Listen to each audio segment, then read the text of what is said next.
Rosalie Holloway pressed her back against the cold wall of the boarding house and slid the bread crust into her apron pocket before her mother could see it. Her hands shook. Her stomach had been empty since yesterday morning. She was 24 years old, and she had learned to steal food from her own mother's kitchen just to survive another day. Outside, she could hear Veronica laughing with the paying guests, warm and generous with everyone except the daughter she had decided long ago was not worth feeding. If you have ever felt invisible in the place that was supposed to feel like home, stay with me. Subscribe to this channel, follow this story all the way to the end, and drop a comment telling me what city you are watching from. I want to see how far this story has traveled. Now let us go back to Willow Creek, Montana, the summer of 1883, and the day everything changed. Rosalie Holloway had a system. She woke before the sun.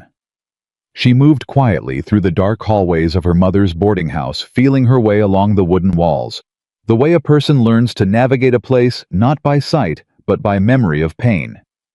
She knew which floorboard creaked near the linen closet. She knew which door hinge screamed if you opened it past halfway.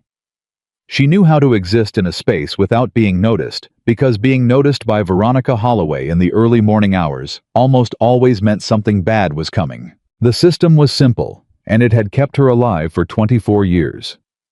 Wake early, work fast, eat whatever was left over after everyone else had finished, never complain, never cry where anyone could see, and never under any circumstances let her mother catch her sitting down when there was still work to be done. That morning, in late July of 1883, Rosalie lit the kitchen stove in the dark, filled the water pot, and began slicing bread for 12 paying guests who would come down to the dining room expecting hot coffee and fresh biscuits.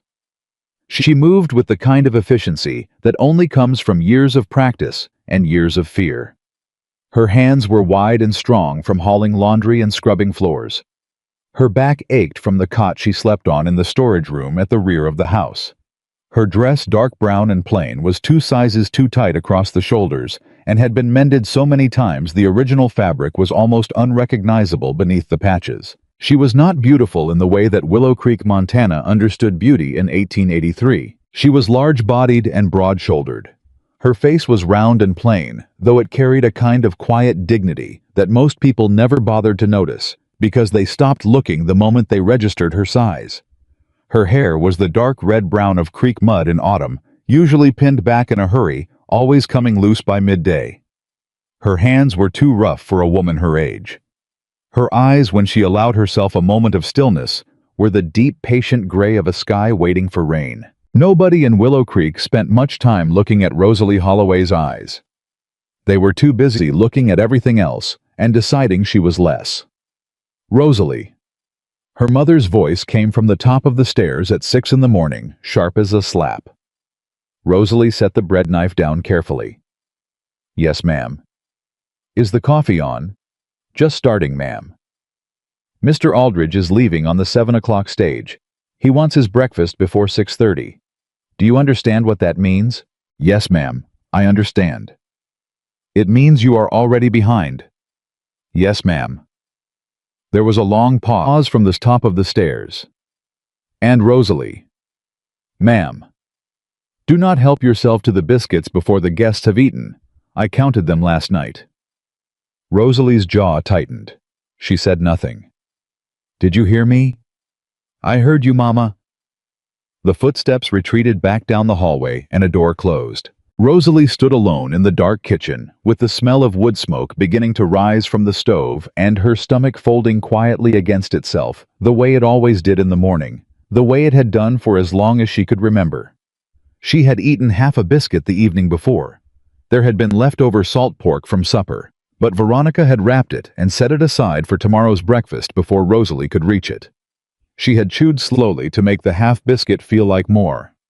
She had drunk 2 cups of water before bed to quiet the hunger. She was good at managing hunger. She had been practicing her whole life. The morning passed, the way most mornings passed. Rosalie served breakfast, cleared plates, carried hot water upstairs for the 2 guests who wanted to wash before traveling, swept the dining room floor, wiped down the tables, and hauled the soiled linens from the night to the washroom at the back of the property. By 8 o'clock, the paying guests were gone. The dining room was clean, and Veronica was seated at the kitchen table with a full cup of coffee and the last 3 biscuits on a plate in front of her. She did not offer Rosalie any. "The Pendleton room needs fresh bedding," Veronica said without looking up. "And the hallway runner needs beating. Use the side yard so the dust does not come back into the house." "Yes, Mama."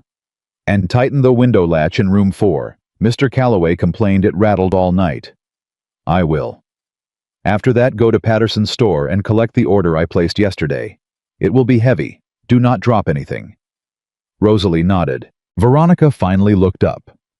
Her eyes moved across her daughter with the practiced efficiency of a woman assessing livestock at a fair.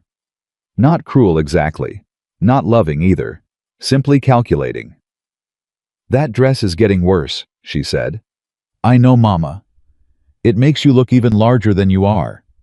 Rosalie kept her expression still. "I will see about altering it." "It is beyond altering. The fabric is finished." Veronica picked up her coffee cup. "Though I suppose it does not much matter what you wear. You are not the sort of woman men look twice at." She said it the way other people said it will rain tomorrow. A simple statement of fact. No cruelty in her voice, which was almost the worst part. Veronica Holloway was not a screaming, raging kind of mother.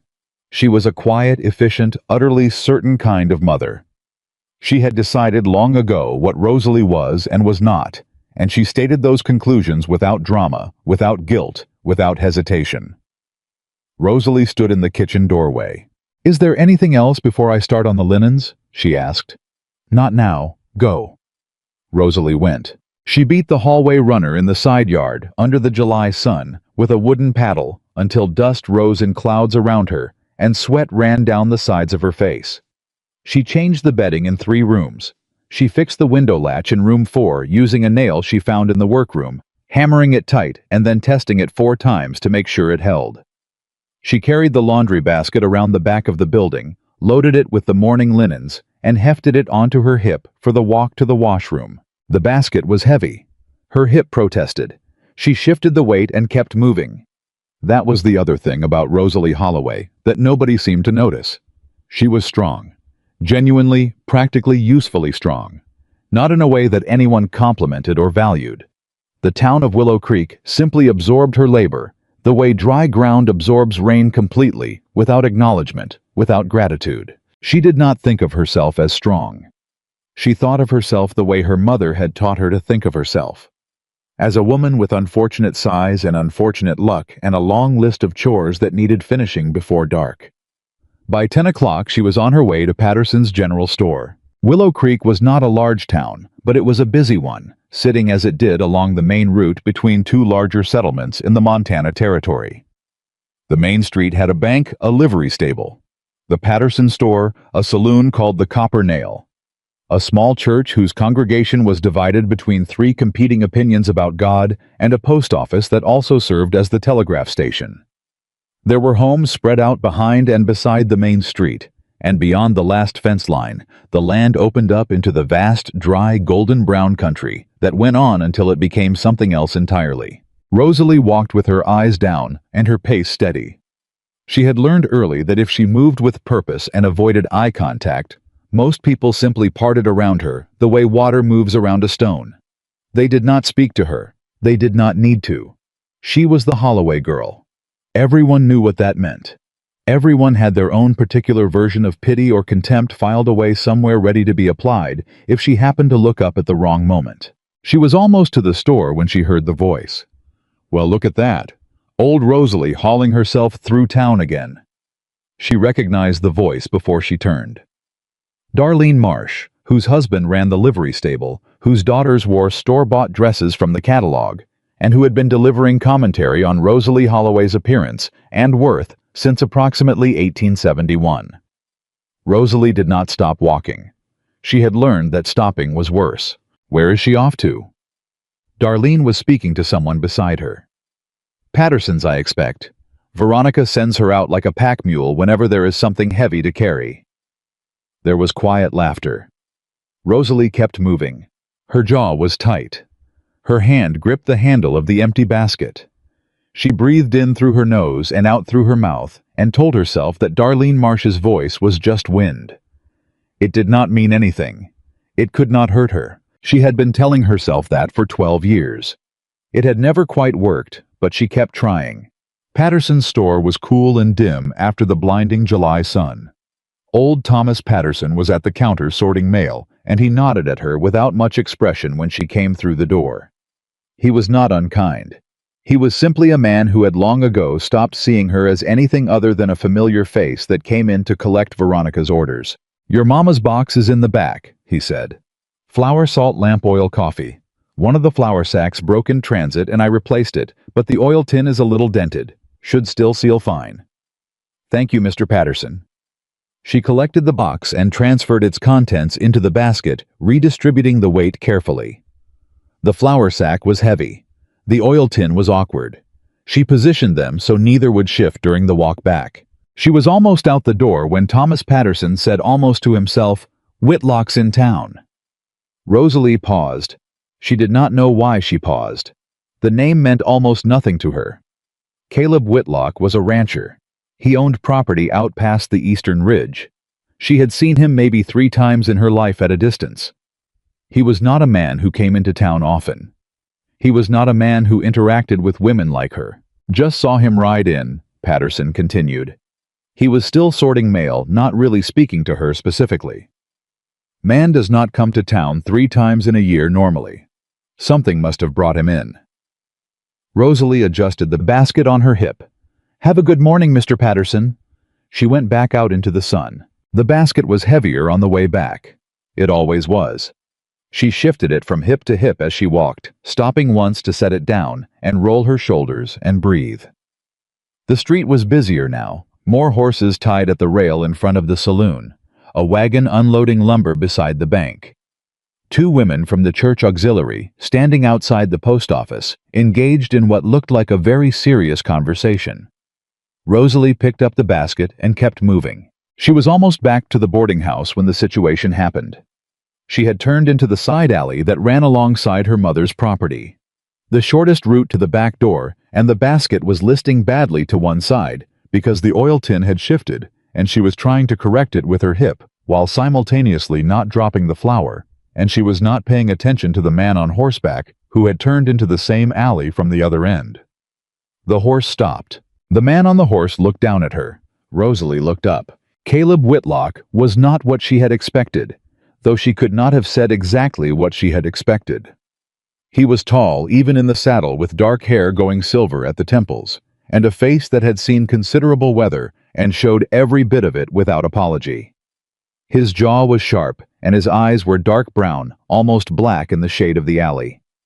He wore a plain work coat, nothing fancy, and his hat was the kind that has been shaped by years of actual use rather than decorative intention. I was looking at her, not through her, at her. "Excuse me," she said, stepping to the side to let him pass. "I did not see you coming. I apologize." He did not move the horse. "That basket looks heavy," he said. His voice was low and unhurried, the kind of voice that had spent years talking to horses and wide-open country. "It is fine," Rosalie said. "I can manage." She stepped further to the side. He still did not move. "I did not say you could not manage," he said. "I said it looks heavy." She blinked. "Yes, it is, but I am nearly back." A pause. "Where are you taking it?" She nodded toward the back door of the boarding house. "Just there." He watched her for a moment longer. Then he dismounted, tied the horse to the post at the alley entrance, walked over to her, and took the basket out of her hands before she could properly object. Rosalie stood with her arms suddenly empty. You do not need to." "I know I do not need to," he said. He was already moving toward the back door. "Which door?" She stared at him. "Miss," he said, stopping and looking back at her. "Which door?" The one there, the blue one." He walked to the blue door and waited. She went ahead and opened it, and he carried the basket through into the kitchen and set it on the table.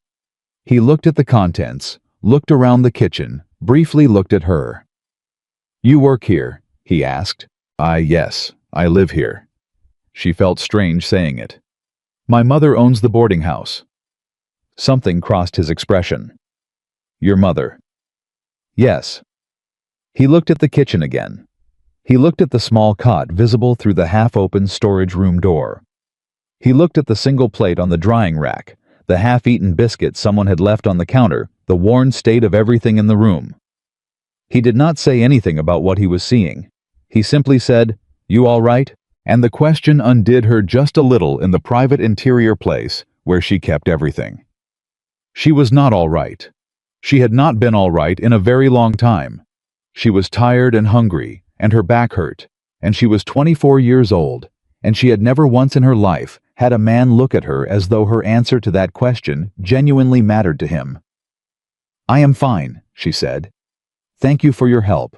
He nodded slowly, the way a man nods when he does not entirely believe you, but has decided not to press it. He picked up his hat, which he had removed when he came inside, and he moved toward the door. Then her mother came in from the front hallway. Veronica Holloway stopped when she saw Caleb Whitlock standing in her kitchen. The transformation was immediate and complete. Veronica went from the cool, efficient proprietress of her own establishment to a warmly smiling woman in approximately 3 seconds. "Mr. Whitlock," she said. Her voice was entirely different, soft and welcoming.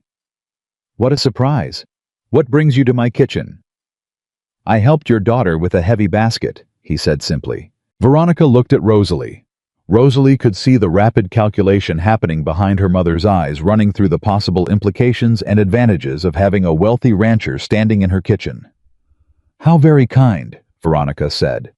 "That girl never asks for help when she should. She gets her stubbornness from her father's side. I am afraid." She laughed lightly and moved toward the stove. "Can I offer you coffee, Mr. Whitlock? You must be warm from the ride."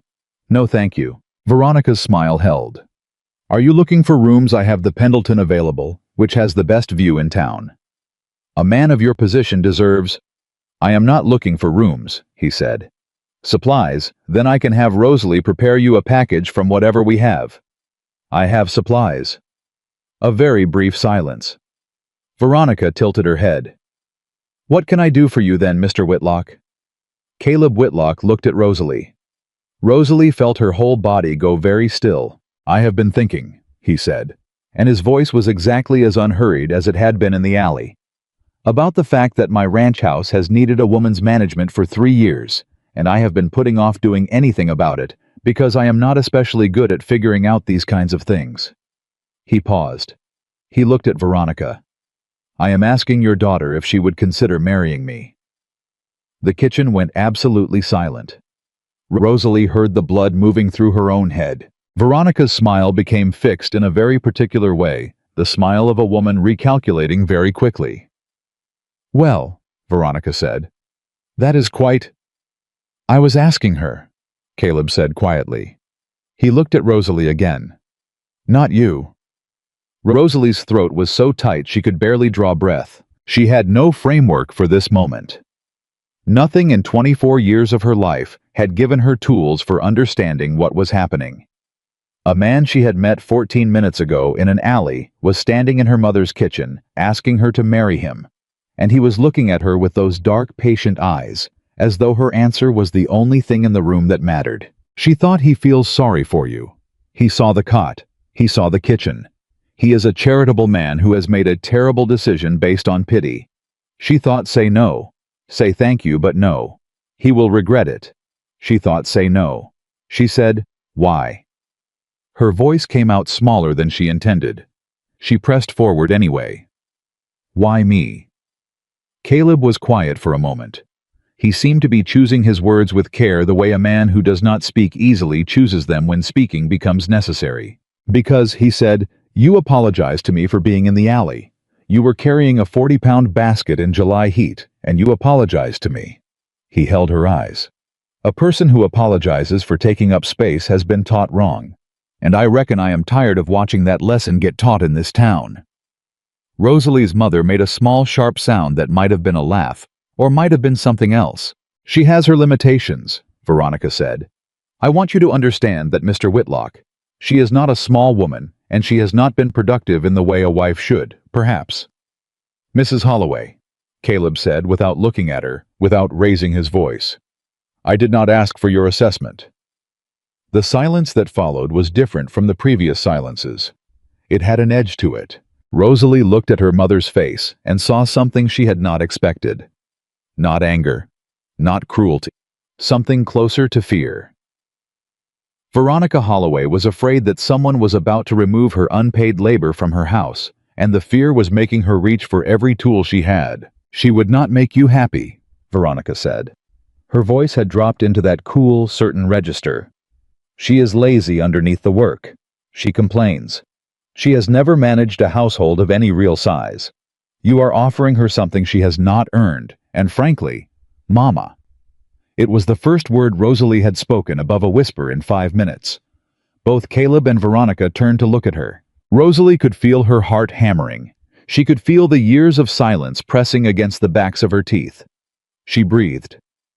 Mama, she said again carefully. I would like to think. Veronica blinked. I would like to think, Rosalie repeated, without you speaking right now. It was not a shout. It was not a breakdown. It was simply the calmest, most direct thing Rosalie Holloway had ever said to her mother, and the effect of it in the room was remarkable. Veronica's mouth closed. A complicated expression moved across her face and settled into something that looked almost briefly like surprise. Caleb Whitlock said nothing. He simply waited.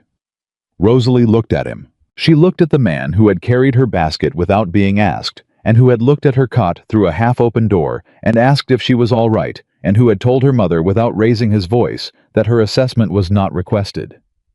She thought about Darlene Marsh's laughter in the street. She thought about counting biscuits. She thought about the half-empty cup of water she had drunk before bed last night, because her stomach would not stop talking. She thought about her mother telling her at 14 years old that she need not bother growing her hair because nobody would be looking at it. She thought about all the mornings she had woken up before the sun and the question she never let herself ask out loud. Is this all there is? I would need to know, Rosalie said slowly, that it is a real arrangement, not charity. Caleb held her gaze. It is real. I would need to know that I would not be traded from one set of work to another set of work with different walls. My house needs managing, he said. I am not looking for a servant. I am looking for a partner. Those are different things. How are they different? A servant does not eat at the same table, he said. A partner does. Rosalie's jaw worked. She swallowed something that was trying very hard to become tears. I do not know you, she said. No, he agreed. You do not. That is something that changes over time if both people are willing. Veronica made a restless movement near the stove. This is absurd. Rosalie, you cannot seriously be... Mama. The word again. Quieter this time. Almost gentle. Veronica stopped. Rosalie looked at the man in front of her. The truth was, there were 100 reasons to say no. She had been damaged by years of being told she was worthless. She did not trust kindness because kindness in her experience always arrived with a hidden invoice. She was afraid of unfamiliar places and unfamiliar expectations, and the vast and specific loneliness of being wrong about something as important as this. But she also knew something else. She knew that if she said no and he walked out that blue door, she would spend the rest of her life in this kitchen, counting biscuits and apologizing for being in alleys, and the weight of that knowledge was heavier than the basket had been. All right, she said. Caleb Whitlock nodded once the way a man nods when something he was not sure would happen has happened, and he is doing his best not to show how much it mattered. I will have the arrangements made, he said. You can bring what you need. It does not have to be much. She has very little, Veronica said, and her voice had changed again, gone tight and brittle. You should know that. She has nothing of value to bring into your house. That is fine, Caleb said. He put his hat on. He looked at Rosalie one more time, a clean and direct look that did not ask her to be anything other than exactly what she was, standing there in her mended brown dress with her rough hands and her careful expression. I will come back in 3 days, he said. That gives you time. Time for what? She asked. To change your mind if you want to. She would spend those 3 days in a state of suspended disbelief, moving through her chores, with her mind somewhere outside her body, replaying the 14 minutes in the alley and the kitchen until she had worn the memory smooth from handling it too much. She would wonder if she had imagined the way he said, "I did not ask for your assessment." She would wonder if kindness this specific ever survived contact with ordinary life. Veronica did not speak to her for the first day and a half after Caleb left. Then, on the second evening, she came to the kitchen where Rosalie was finishing the dishes, and she stood in the doorway and she said, "You will embarrass him." Rosalie kept washing. "You will embarrass him, and he will send you back, and it will be worse than if you had never gone." Rosalie set a plate on the drying rack. "You have always been a foolish girl," Veronica said. "Foolish and soft and built wrong. No amount of a wealthy man's pity changes that." Rosalie picked up another plate. "I am not asking you to be happy for me," she said quietly. "I am asking you to let me finish the dishes." On the morning of the third day, Caleb came back. He arrived at the front door of the boarding house at 8 in the morning with a wagon and a man named Hector, who was apparently the foreman of Ravenwood Ranch, and a man of approximately 4 words and considerable competence. There was no ceremony. There was very little of anything, really. Rosalie had one bag. Everything she owned fit into it with room to spare. She came downstairs with the bag and stood in the front hallway, and she looked at her mother one last time. Veronica was standing at the top of the stairs in her good morning dress. Hands folded, expression complicated and finally unmistakably human. For just a moment, Rosalie thought she saw something that might have been grief. Then it was gone. "Well," Veronica said. "Go on then." Rosalie walked out the front door into the July morning. The town of Willow Creek watched from its various windows and doorways. She could feel the eyes the way you feel. July heat coming from every direction at once. She heard someone near the saloon say something she chose not to make out. She heard Darlene Marsh's voice from somewhere to the left, and she decided firmly and cleanly not to care. Caleb was standing beside the wagon. He looked at her bag. He looked at her face. He did not say anything about the tears. She was not quite crying, or the set of her jaw, or the way she was holding her shoulders like a woman preparing for impact. He simply said, "The drive is about an hour." "All right," Rosalie said. He helped her up onto the wagon seat, not because she could not manage, because he was there and it was polite. She noted the difference. It was a small thing. It was not a small thing at all. They drove out of Willow Creek and onto the road that led east toward the mountains, and Rosalie Holloway sat on the wagon seat with her one bag at her feet, and the summer air moving against her face, and she did not look back. She thought this could be the worst thing you have ever done.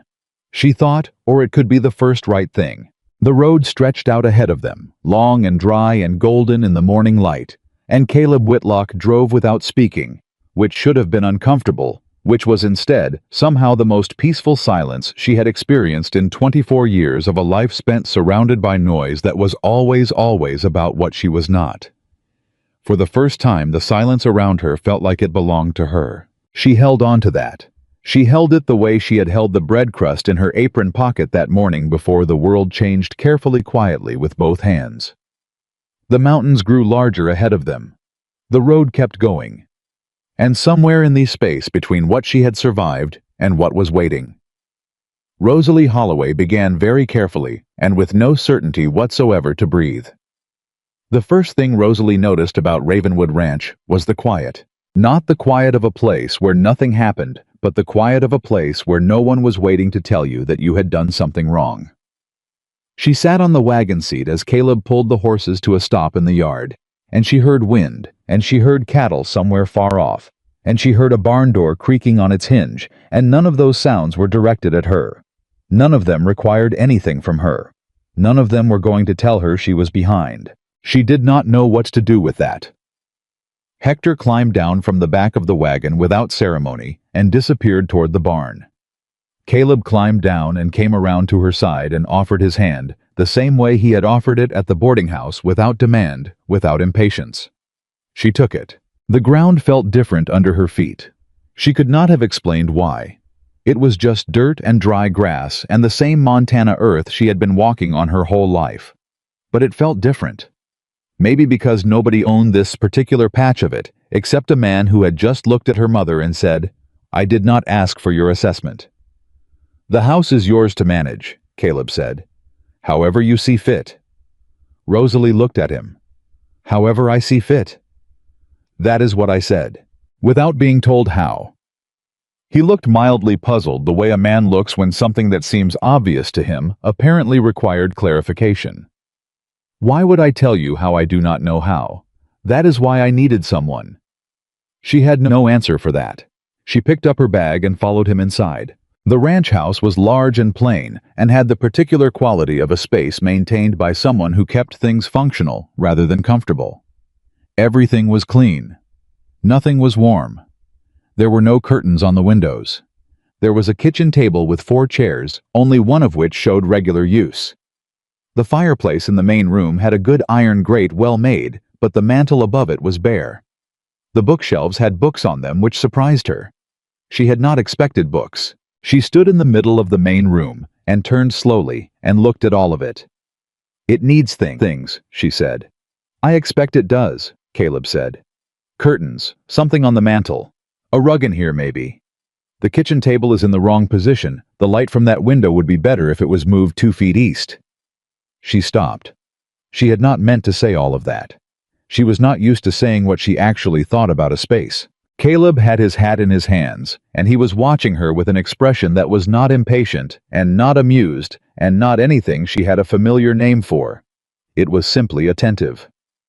"All right," he said. "All right meaning I can, or all right meaning you heard me?"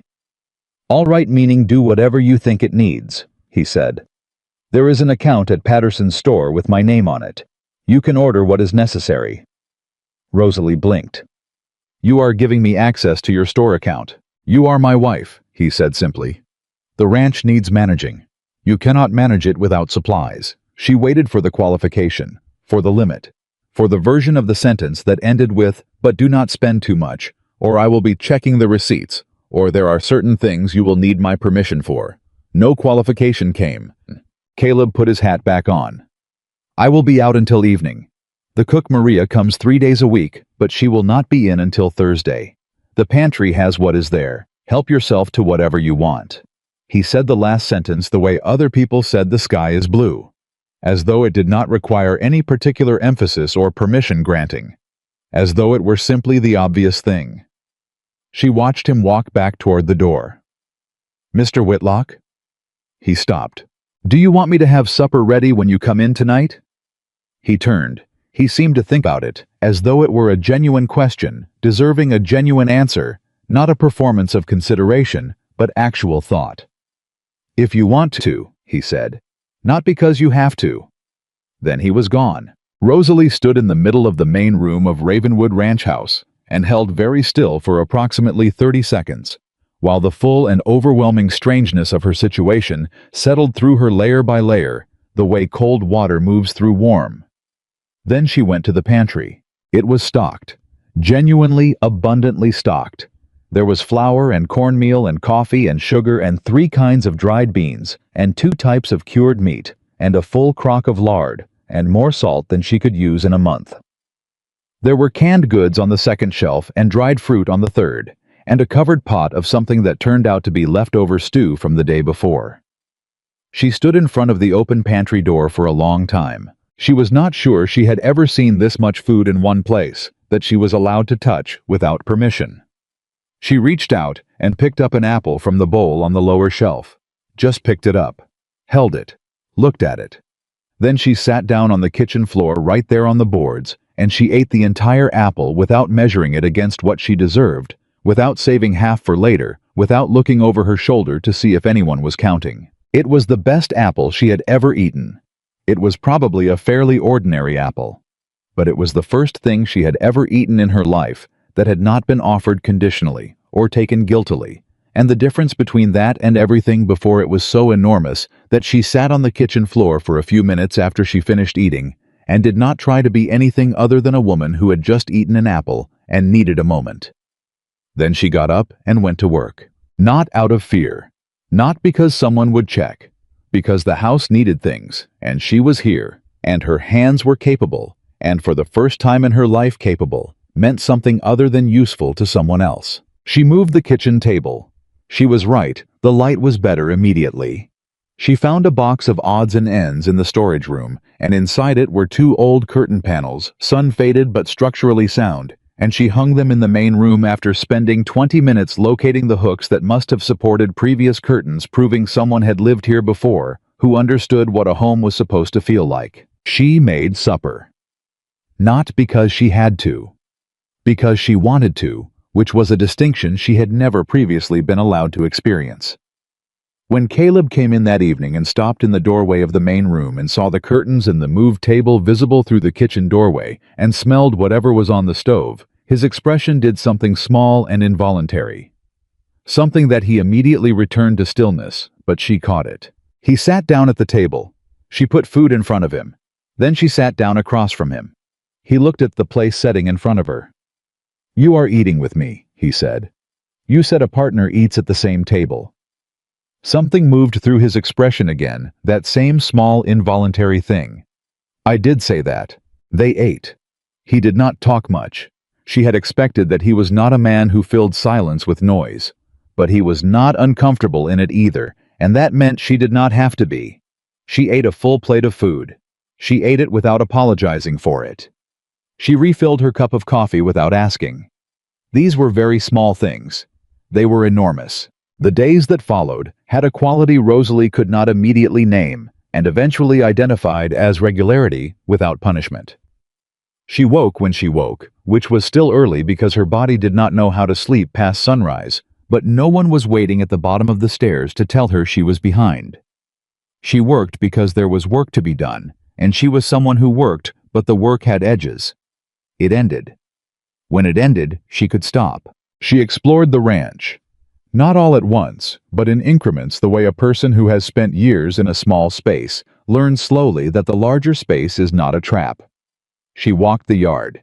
She learned the names of the hands. There were 6 of them, ranging from a taciturn man named Amos, who was at least 60 and had apparently been working Ravenwood land since before Caleb bought it, to a young man named Curtis, who could not have been more than 20, and who looked at Rosalie with the straightforward lack of judgment of someone who had not yet learned to look at people sideways. "You cook?" Curtis asked her on the 3rd morning, appearing at the kitchen door with the particular hopefulness of a young man who had been surviving on his own cooking for several days. "I do," Rosalie said. "Better than cold beans." "Considerably better than cold beans." Curtis grinned. It was the uncomplicated grin of someone who had not decided yet whether she was worth respecting, and was going to make that call based entirely on the biscuits. "Maria makes real good biscuits on Thursdays." "I make better biscuits than Maria," Rosalie said, and surprised herself with the confidence in her own voice. Curtis looked at her for a moment. Then he said, "Yes, ma'am," with a gravity that suggested he was reserving judgment until the evidence was in, which Rosalie found entirely fair. She made biscuits that morning. Not just enough for herself and Caleb. Enough for everyone. She sent Curtis out to tell whoever was nearby, and 4 of the 6 hands came in for breakfast, and they ate without commentary, except for Amos, who ate 3 biscuits in silence, looked at her and said, "These are acceptable," which Curtis later told her was the highest compliment Amos had ever been known to pay a living human being. Caleb came in late for breakfast that morning and found the kitchen full of ranch hands and the biscuit situation well advanced. He stood in the doorway and looked at the scene, and something in his face that Rosalie was beginning to learn to read. That careful, contained, undemonstrative face shifted into a version of itself that she thought might be what contentment looked like on him. He did not say anything. He sat down, and she put a plate in front of him, and he ate, and the kitchen was loud and warm and full of other people, and she stood at the stove and thought with a kind of distant wonder, "I did this." Not despite her size, not despite her history, not despite what her mother had told everyone she was incapable of. She did this because her hands worked, and her instincts were good, and she was standing in a kitchen where someone had decided without any of her mother's qualifications that those things were enough. The first week passed. The second began. She found his books. Not the bookshelves in the main room, which she had already noticed, but a second collection in what turned out to be a small room off the hallway. More of a deep alcove with a chair in it, which appeared to be where Caleb went when he wanted to disappear without actually going anywhere. The books in the alcove were different from the main room books. More worn, more personal. The spines showed actual use. She was not snooping. She was cleaning the hallway, and the door to the alcove was open, and she looked in and stopped. There was a book open on the chair. She could see it had been left open at the same page for some time, because the spine was cracked in a way that meant the book had been set down there repeatedly, same position, same page. She did not go in and read it.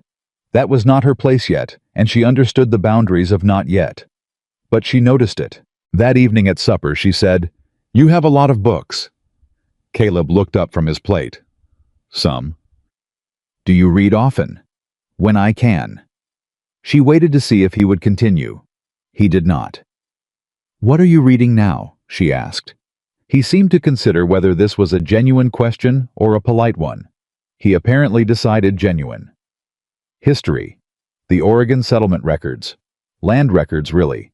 I like knowing how people decided where to put things." She had not expected that. "Where they built, where they decided to stay," he said. "There is a difference.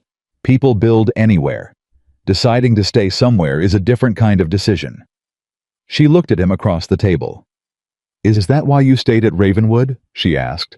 "You decided to stay." A pause. "I bought the land because it was a good investment. I stayed because—" He stopped. He set his fork down.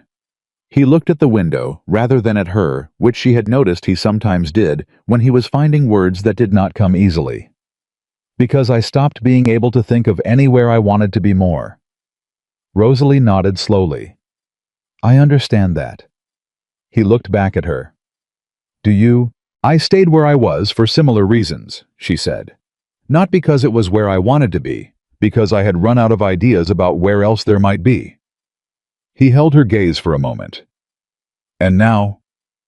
She thought about the apple on the kitchen floor, about the biscuits this morning, about Amos saying acceptable in the voice of a man awarding a medal. "Now," she said carefully, "I think I might have some ideas." Something moved across Caleb Whitlock's face that she had not seen there before. It was not quite a smile. It was something that lived in the neighborhood of a smile and was perhaps more honest than one. He picked up his fork. She picked up hers. Outside, the Montana evening settled over the ranch, wide and dark and full of stars, and the house that had been silent for 3 years held for the first time the particular warmth of two people learning to share a table without keeping score. But Willow Creek was not a place that forgot quickly. She discovered this on Thursday when she drove herself into town for the first time since leaving. She needed several things from Patterson's store that could not wait for the next supply run, and Caleb had told her to take the smaller wagon and go ahead when she wanted to. Just like that. Go ahead when you want to. As though the decision were entirely hers. She drove herself to town. She tied the wagon in front of Patterson's store, and she climbed down, and she walked through the front door with Caleb Whitlock's account in her name, and she said good morning to Thomas Patterson, and she placed her order. Patterson wrote it down without any particular reaction. He was a man of business. She had money behind her now, which in practical terms meant more to him than any social calculation. He was courteous. He was efficient. He loaded her order. It was on the walk back to the wagon that Darlene Marsh materialized from the post office. "Mrs. Whitlock," Darlene said, and managed to put about 4 different kinds of commentary into those 2 words without technically saying any of them. "Mrs. Marsh," Rosalie said. She kept moving. "Settling in well, are you?" "Quite well, thank you. We have all been so surprised," Darlene said, falling into step beside her in a way that was technically friendly and actually predatory. "It was very sudden, was it not, the whole arrangement?" Rosalie loaded the first package into the wagon. "Some good things are." "And how are you finding ranch life? It must be quite a change from the boarding house." A pause that carried the weight of several unspoken sentences. "From what you were used to." Rosalie turned and looked at Darlene Marsh directly. She had spent 24 years looking at this woman's shoes. "I am finding it very well," she said. Her voice was even and unhurried.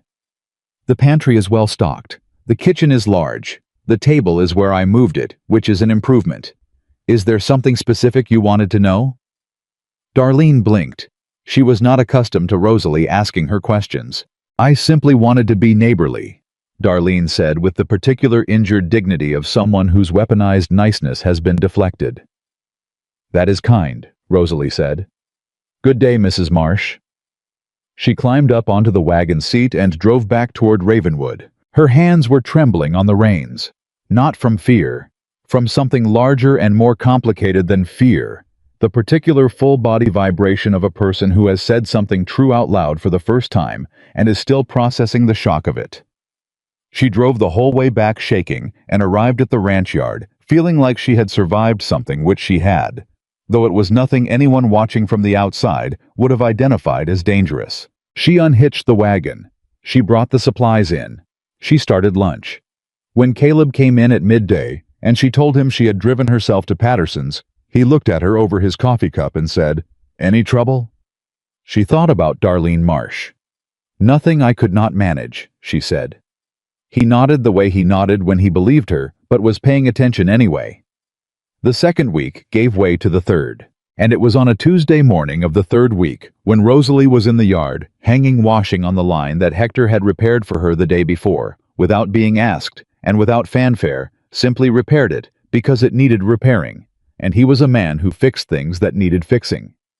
It was on this Tuesday morning that she heard horses coming up the road and looked up and saw 3 riders. She did not recognize 2 of them. The third she recognized immediately. Her mother. Veronica Holloway sat side-saddle on a borrowed horse with the careful posture of a woman who did not ride often and was not going to let that show.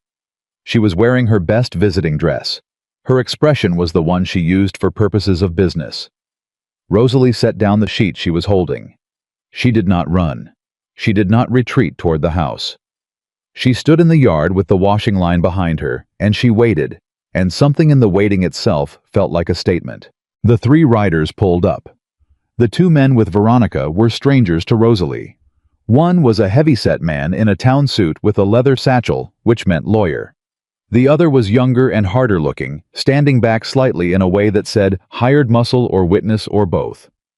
Veronica dismounted with the help of the heavy-set man and walked toward Rosalie across the yard. "Well," she said, "you look better fed."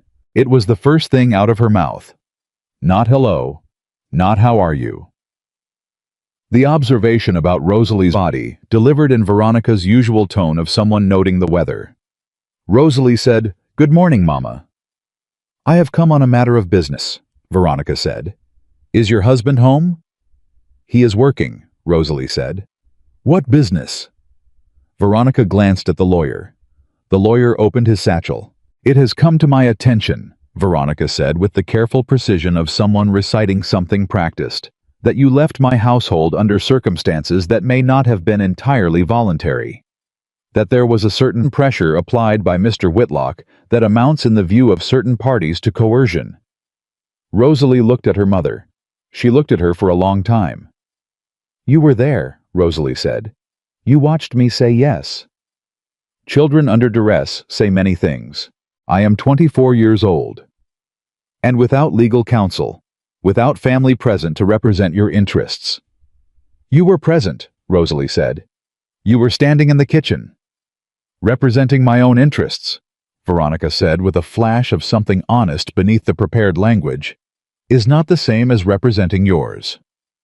There it was. The admission inside the argument.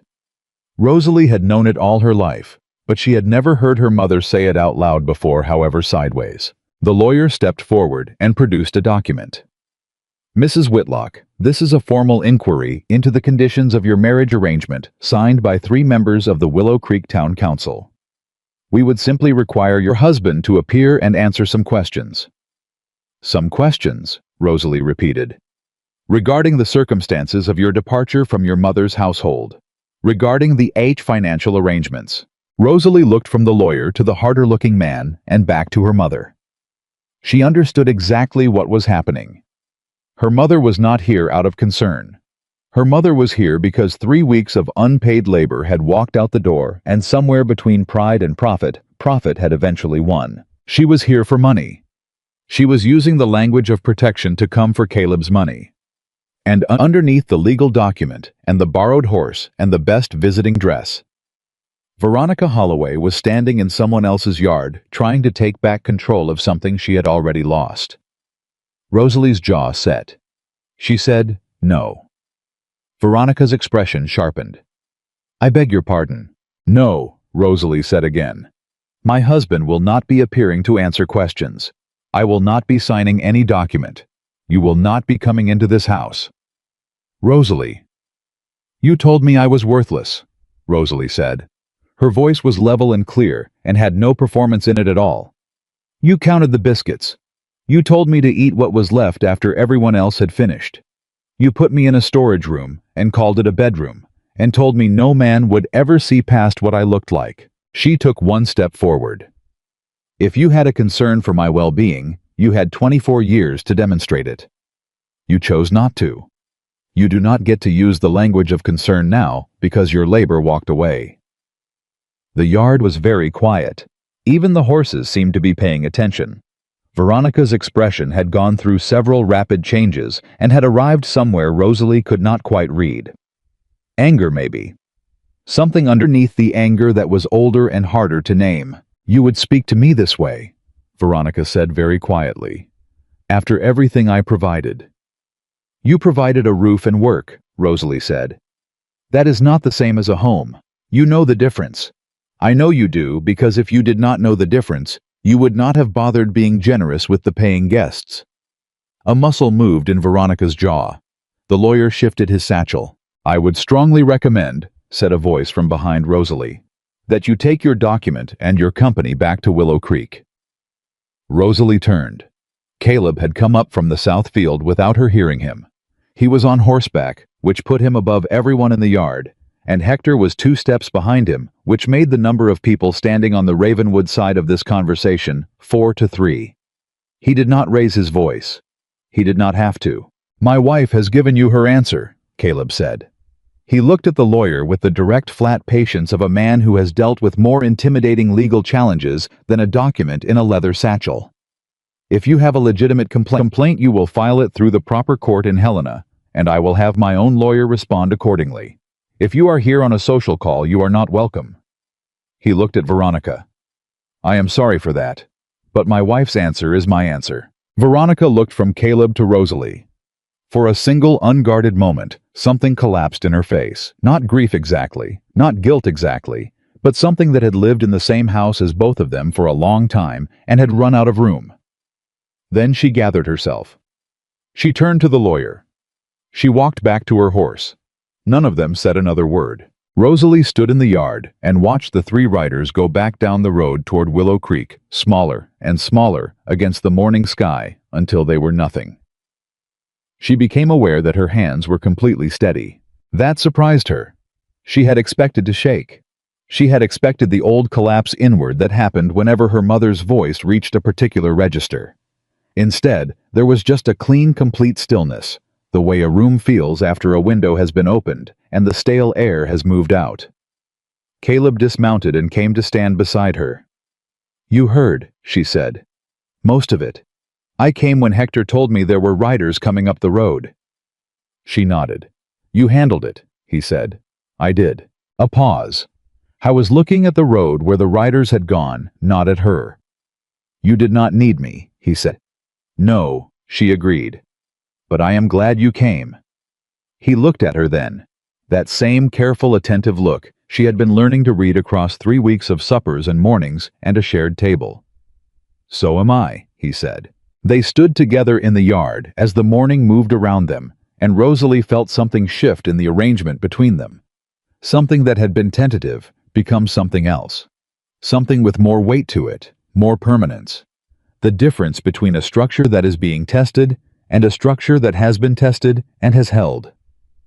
That evening at supper, he asked her quietly over coffee, "Are you all right?" She thought about the question. She gave it the real consideration it deserved, instead of the automatic fine she had been issuing her entire life. "I am angry," she said. "But it is a clean kind of angry. Not the kind that breaks things. The kind that is telling you something true." He looked at her. "What is it telling you?" She wrapped both hands around her coffee cup. "That I wasted a lot of years being afraid of a woman who was afraid of losing something she had never actually treated like something worth keeping."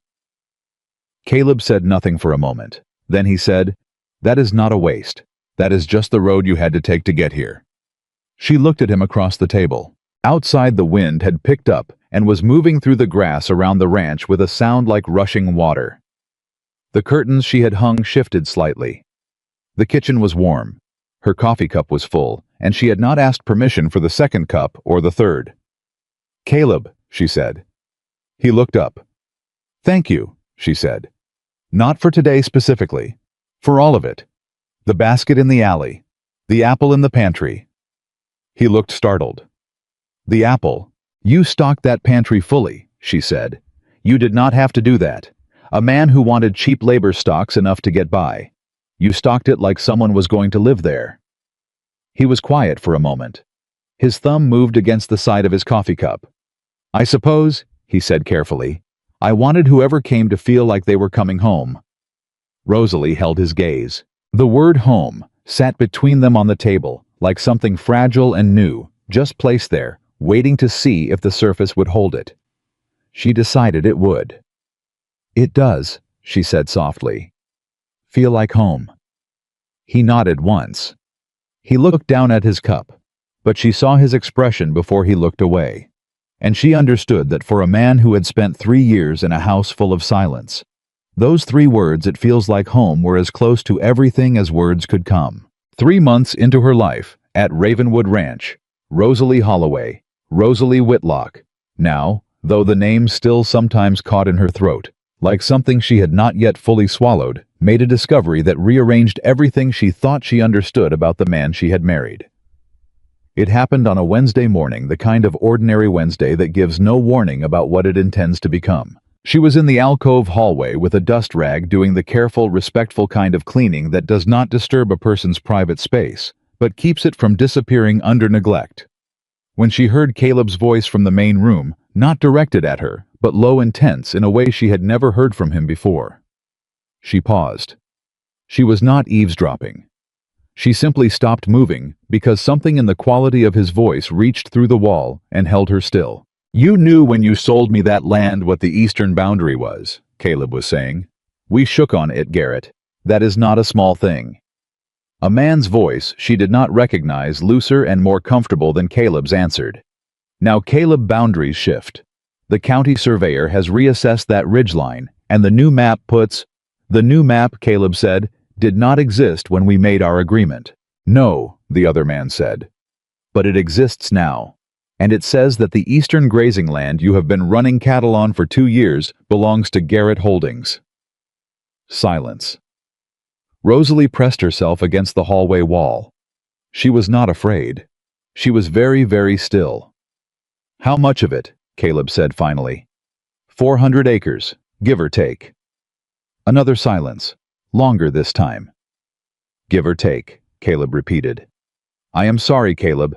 Business is business." "Get off my property," Caleb said, quiet, absolute. "Get off it now and tell your lawyer to expect a response from mine by the end of the month." She heard footsteps, heard the front door open and close, heard a horse leave the yard. Then silence. She waited a moment. Then she stepped into the doorway of the main room. Caleb was standing at the window with his back to her, one hand braced against the frame. He did not turn around when she came in, but his shoulders shifted in a way that told her he knew she was there. "How much did you hear?" he asked. "Enough," she said. 400 acres. He said nothing. "Is that a significant amount?" she asked.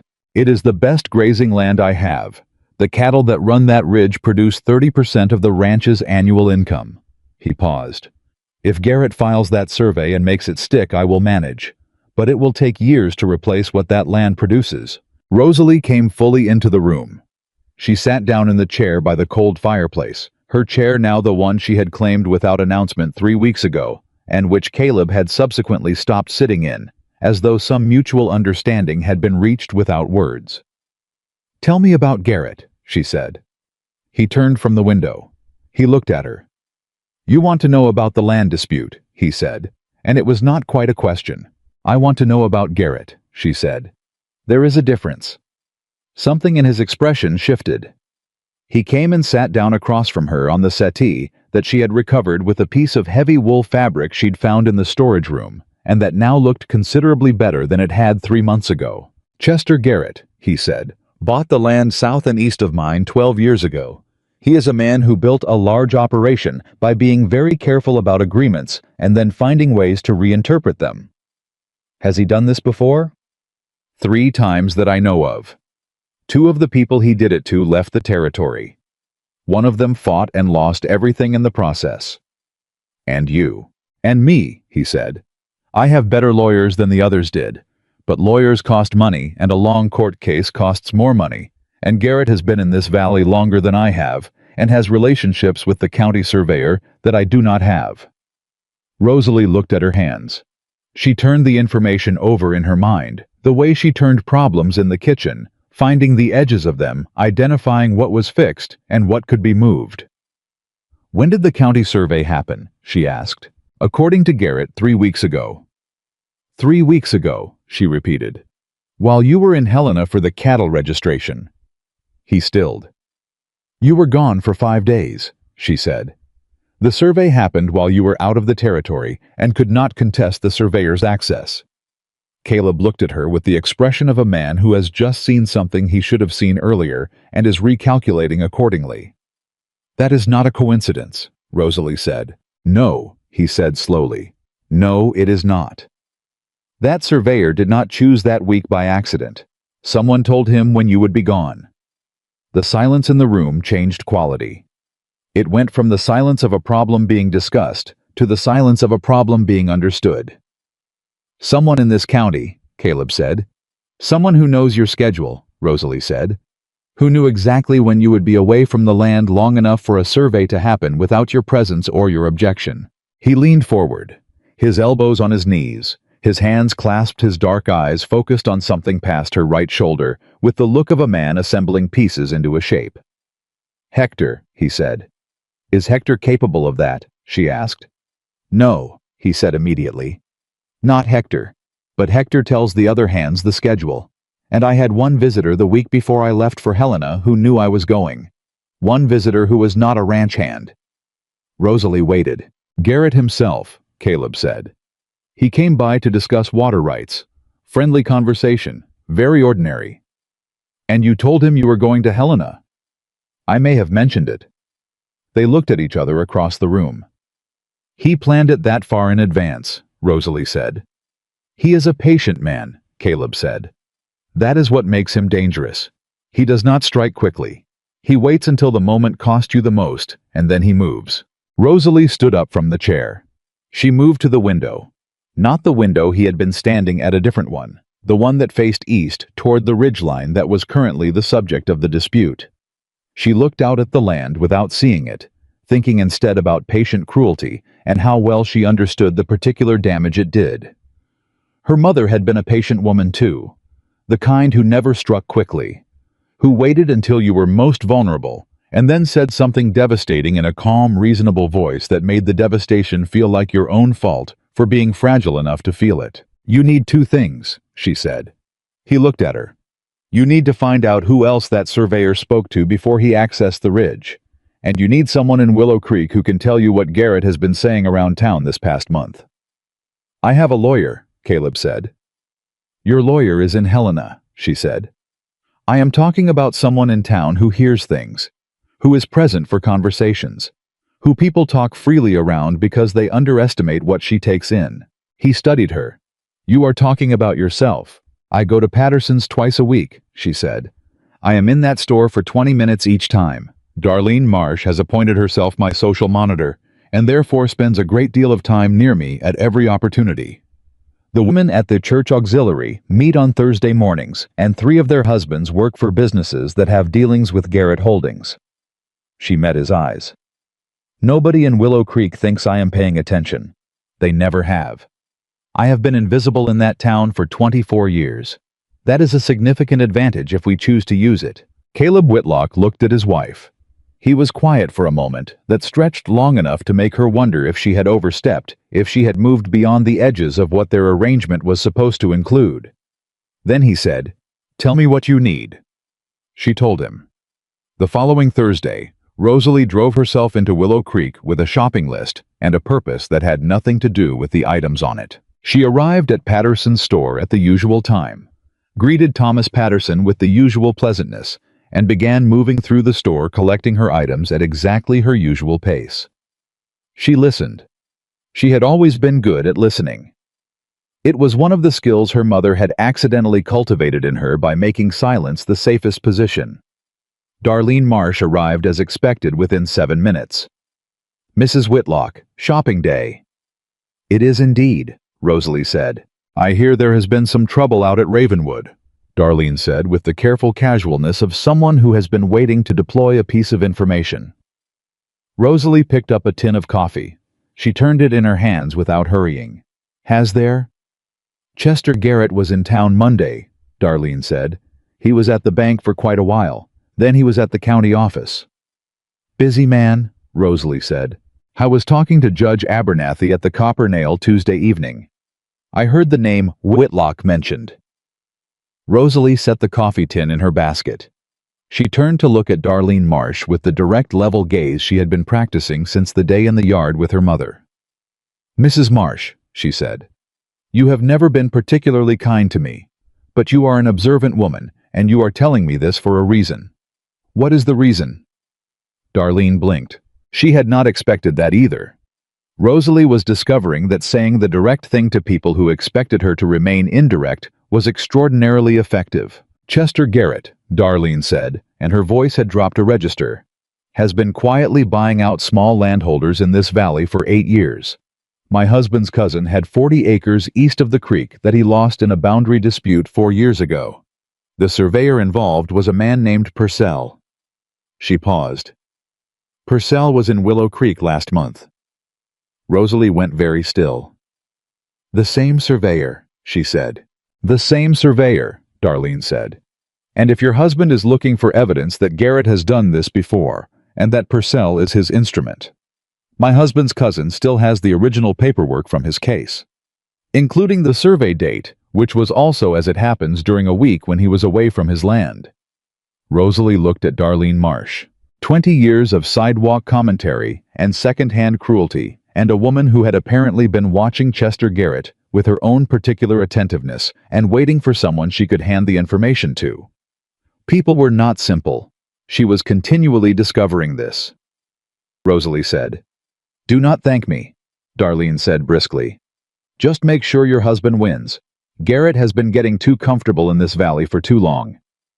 She walked out of the store. Rosalie stood in the middle of Patterson's with her basket and a piece of information that had just changed the shape of Caleb's legal fight, and she breathed in slowly and breathed out and thought about how many times in her life she had been in rooms where important things were happening, and nobody had ever thought to ask what she saw.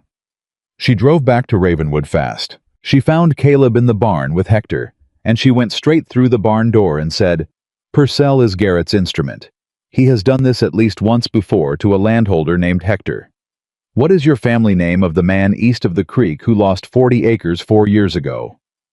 Hector turned from what he was doing and looked at her. "Beaumont," he said. "James Beaumont. He ranches up near Cotter's Ridge now." He paused. "How did you know about Beaumont?" "Because someone in town decided I was worth talking to today," she said. She looked at Caleb. "Beaumont has the original paperwork, same surveyor, same pattern. Garrett moved on Beaumont's land during a week when Beaumont was away from it." Caleb straightened. He looked at Hector. Hector looked at Rosalie with an expression that had in it something she had not seen from him before. Not the neutrally respectful acknowledgement of a foreman toward an employer's wife, but something closer to genuine reassessment. The look of a man updating a file. "I can ride to Cotter's Ridge by Friday," Hector said. "Go tomorrow," Caleb said. "Early." Hector nodded and walked out of the barn. Caleb turned to Rosalie. "Darlene Marsh told you this," he said. It was not quite a question. She did. "Darlene Marsh, who has been awful to me for 20 years, yes. Rosalie set her basket down on a hay bale and crossed her arms.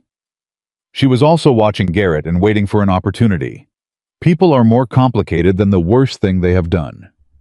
He looked at her for a long moment. "You are extraordinary," he said.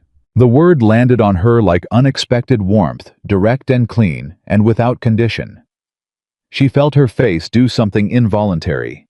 She looked away from him briefly to collect it. "I am practical," she said. "It looks like extraordinary from a certain angle." He almost smiled. They sent a full account to Caleb's lawyer in Helena the following morning, including everything Rosalie had gathered from Darlene Marsh and the details they anticipated Hector would bring back from Beaumont. It was the strongest Caleb had been in since the dispute began, and he knew it, and Rosalie knew it, and they both knew she was the reason. She was still turning all of this over in her mind 4 days later when the second blow arrived. It arrived in the form of a letter. Caleb brought it in from the post at midday. He set it on the kitchen table without a word, and she saw from his face that something was wrong before she read a single line. The letter was from Helena, from the county records office. It was not from Garrett's lawyer. It was from an administrator in the land records division, and it stated in the careful language of official correspondence that a formal challenge had been filed regarding the original deed to Ravenwood Ranch itself. Not just the eastern grazing land. The deed. Someone was claiming that the original land purchase, dated 1879, contained a recording error that called into question the legal standing of the entire title. Rosalie read the letter twice. She set it on the table. "The entire ranch," she said. "The deed error is real," Caleb said. His voice was steady, but she could hear the thing underneath the steadiness. The thing he was keeping from the surface, with the particular effort of a man who has learned to keep things from the surface. "There was a clerical error in the original recording. I knew about it. My lawyer told me years ago it was minor and unlikely to cause problems. He advised me to file a correction, but it was expensive and complicated and He stopped. "I delayed." "How long have you known?" 4 years. She was quiet. "I should have dealt with it," he said. "Yes," she said. "You should have." He looked at her. He had expected sympathy. She could see that in his face. "But," she said, "you did not, and the delay does not mean Garrett has a legitimate claim. It means he found an administrative weakness, and he is going to try to use it." She pulled the letter back toward her and read it again. "He is attacking from 2 sides, the Eastern Boundary Survey and now the title deed. One of them will probably succeed if you fight them separately. Both of them together might overwhelm your resources." "Yes," Caleb said. "So do not fight them separately," she said. He looked at her. "If you can prove that Garrett knew about the deed error before he filed the boundary survey, if you can show that the boundary challenge was filed with the intention of creating financial pressure specifically to make you unable to mount an adequate defense of the title challenge, that changes the nature of both cases. It becomes predatory interference, not a boundary dispute." Caleb sat down slowly. "Your lawyer needs to file a counter-complaint," Rosalie continued. "Not a defense, an offense. Garrett has done this before. Beaumont's case is evidence of a pattern of predatory interference with legitimate land titles using manipulated surveys and strategic timing." She pushed the letter across the table. "That is not a man defending a boundary. That is a man running a scheme. And schemes, when you can show the pattern, look different to a judge than disputes do." The kitchen was very quiet. Caleb was looking at her with an expression she had not seen on him before. It was not the contained, attentive look she was used to. It was something more open than that, something that had let go of its careful management. "Where did you learn to think like this?" he asked.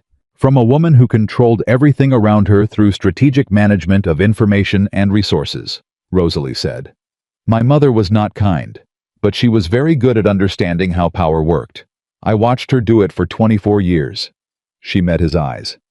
"I learned from her. I just decided to use what I learned differently." He reached across the table. He put his hand over hers. It was the first time he had touched her with anything that was clearly, unambiguously, deliberately something other than courtesy or assistance. His hand was warm and calloused and heavy with years of outdoor work, and it covered her hand completely and did not move. She looked down at their hands on the table. She looked up at him. His expression was the most unguarded she had ever seen. It all the careful management laid aside, and what was underneath it was not what she had expected. She had expected gratitude, maybe respect. What she saw was something that had been there longer than gratitude, something that had perhaps been there since an alley in July, and a 40-pound basket, and a question, "You all right?" "Rosalie," he said. His voice was different, lower and rougher, and without its usual control. "Yes," she said. She did not know exactly what she was answering. She answered it anyway. He did not let go of her hand. The letter from Helena sat on the table between them, and outside the cattle were somewhere on the hills that might or might not still be his hills in 6 months, depending on what happened in a courthouse in Helena, and none of that was resolved, and none of it was simple. But his hand was on hers, and she had not pulled away, and the kitchen was warm and quiet and real. She said, "We should send that letter to your lawyer today." "We should," he said. Neither of them moved immediately. Then, because they were both practical people who understood that the work did not stop for the moment, she turned her hand over under his and squeezed once firmly, and they let go, and she stood and began writing the letter to the lawyer in Helena, while Caleb sat at the table and added his own notes in his spare, precise handwriting. They worked side by side at the kitchen table for 2 hours that afternoon, and it was, Rosalie thought, one of the most intimate things she had ever done. Not because of what it was, because of what it said. "We are in this together. Your problem is my problem. Your ranch is my ranch. Your fight is my fight." Nobody had ever told her in 24 years that their fight was her fight. The letter went out on the Thursday stage. The following week, the news came back from Cotter's Ridge. Hector had found James Beaumont, and James Beaumont had his paperwork, and the paperwork was exactly what they had hoped. Same surveyor Purcell. Same pattern survey conducted during Beaumont's absence. And Beaumont had one additional piece of information that Hector had not anticipated. He had kept a letter. A letter from Chester Garrett, written 1 month before the survey, that referenced the eastern boundary of Beaumont's land, in terms that made it clear Garrett had identified the boundary as a target before the survey ever took place. Garrett had made the mistake of putting it in writing. Not explicitly, not stupidly, but enough. Enough for a careful lawyer in Helena to build a bridge from the letter to the survey, to the pattern, to the claim against Ravenwood. And that bridge, their lawyer wrote back, was exactly what they needed. When Caleb read that letter aloud at the kitchen table on a Sunday morning with Hector and Amos and Curtis all somehow present, because word had spread among the ranch hands that something was happening, and ranch hands, whatever their reputations for indifference, are not actually indifferent to whether the ranch they work on continues to exist. When he finished reading and looked up, the room was quiet, and then not quiet. Curtis said something that would not have been appropriate in church. Amos said, "Acceptable." Hector looked at Rosalie. "You found the Beaumont connection," he said. "Darlene Marsh found it," Rosalie said honestly. "I just drove to town on Thursday." "You asked the right questions," Hector said. "Mrs. Marsh has been in Willow Creek her whole life. Nobody asked her those questions before." Rosalie looked at her coffee cup. She thought about all the years she had moved through Willow Creek with her eyes down and her pace steady, invisible by habit and necessity, and how many things she had noticed in her invisibility that she had never known were valuable because nobody had ever asked. She thought about her mother's voice, "You are too big, too slow, too useless." She thought about the surveyor who had come and gone from the ridge while Caleb was in Helena, counting on the assumption that nothing important would notice. She thought about how many people had built their plans on the assumption that she would not notice. She was done with that. The legal case moved to Helena formally in the 3rd week of October. Caleb went for 5 days.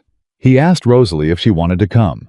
She considered it seriously and then decided no, not because she was afraid, but because someone needed to manage the ranch, and she was better positioned to do it from Ravenwood than from a hotel room in Helena.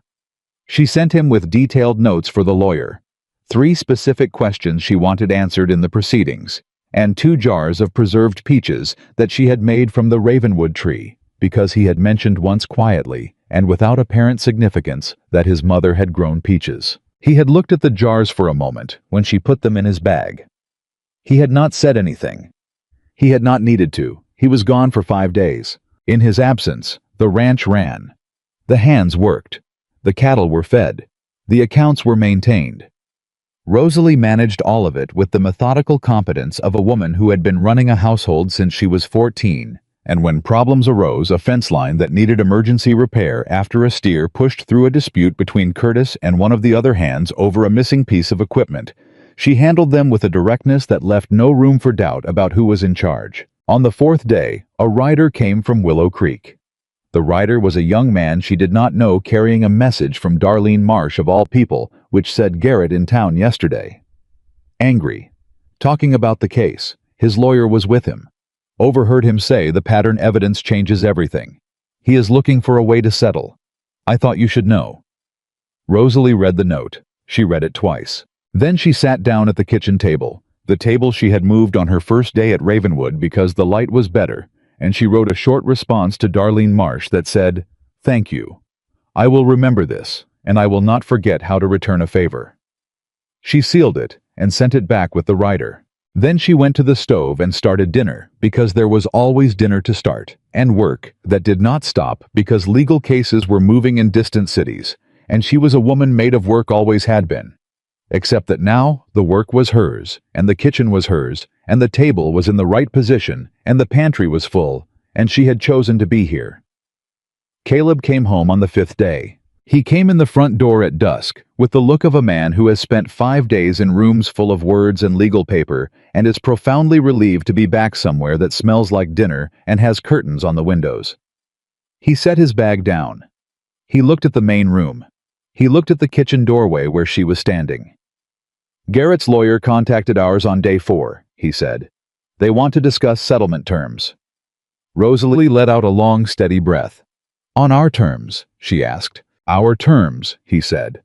"The eastern boundary stays where it was. The deed error gets formally corrected at Garrett's expense. And Garrett signs a covenant confirming the recorded boundaries of Ravenwood as final and non-contestable." She gripped the kitchen doorframe. "That is everything," she said. "That is everything," he agreed. He crossed the room. He stopped in front of her. He was still wearing his travel coat, and his hat was in his hand, and there were lines of exhaustion around his eyes, and he was looking at her with that open, unmanaged expression she had first seen the day she told him what she knew about Garrett, and he had said, "You are extraordinary." "Rosalie," he said. "You are home," she said, because it was the true thing and the simplest thing. "I am home," he said. "Because of you, I have a home to come back to." She looked up at him. The kitchen was warm behind her. The curtains moved in a draft. Outside, the Montana dark was settling deep and cold and full of stars. She had been told her whole life that she was not the kind of woman anyone would choose. She had believed it the way you believe the walls around you, not because you love them, but because they have been there so long you cannot remember what was there before. Standing in the kitchen doorway of Ravenwood Ranch, with the man she had married looking at her like she was the fixed point in his landscape. The thing everything else was measured, from Rosalie Whitlock understood something that no one could take back from her. She had not been rescued. She had been recognized. And those two things were entirely different, and only one of them would last. "Come inside," she said. "Supper is ready." He stepped through the doorway. She let go of the frame. They sat down at the table in the right position, in the right light, and they ate together, and outside the night was enormous and cold, and inside the house was warm, and Ravenwood Ranch was still standing on its land, and it would keep standing. She was sure of it. And somewhere in Willow Creek, the story was already changing. The settlement papers arrived from Helena on a Tuesday morning in early November, and Rosalie signed them at the kitchen table, with the same pen she used to keep the ranch accounts, pressing the nib firmly against the paper, the way a woman signs something she intends to mean. Caleb signed beside her.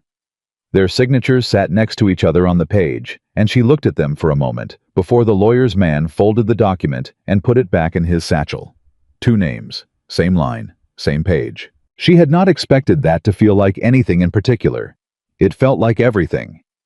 The lawyer's man left before noon. Caleb went back out to the south field because the work did not stop for paperwork, and Rosalie stood in the kitchen and allowed herself exactly 1 full minute of standing still, with her hands flat on the table and her eyes closed, and the knowledge that Ravenwood Ranch was safe moving through her like warm water. 1 minute. Then she started lunch. But the world outside Ravenwood did not receive the news of the settlement with the same quiet it had been delivered in. By Thursday, Willow Creek knew. By Friday, the version of events that had traveled through the town's particular system of information distribution had been refined and embellished and sorted into the narrative that suited each person's existing opinion of Caleb Whitlock and his wife. The version that reached Rosalie's ears, delivered by Darlene Marsh at Patterson's store with the compressed efficiency of a woman who had learned to transmit information quickly, was this: the town was divided. Half of Willow Creek thought Caleb had won because he was wealthy enough to afford better lawyers than Garrett.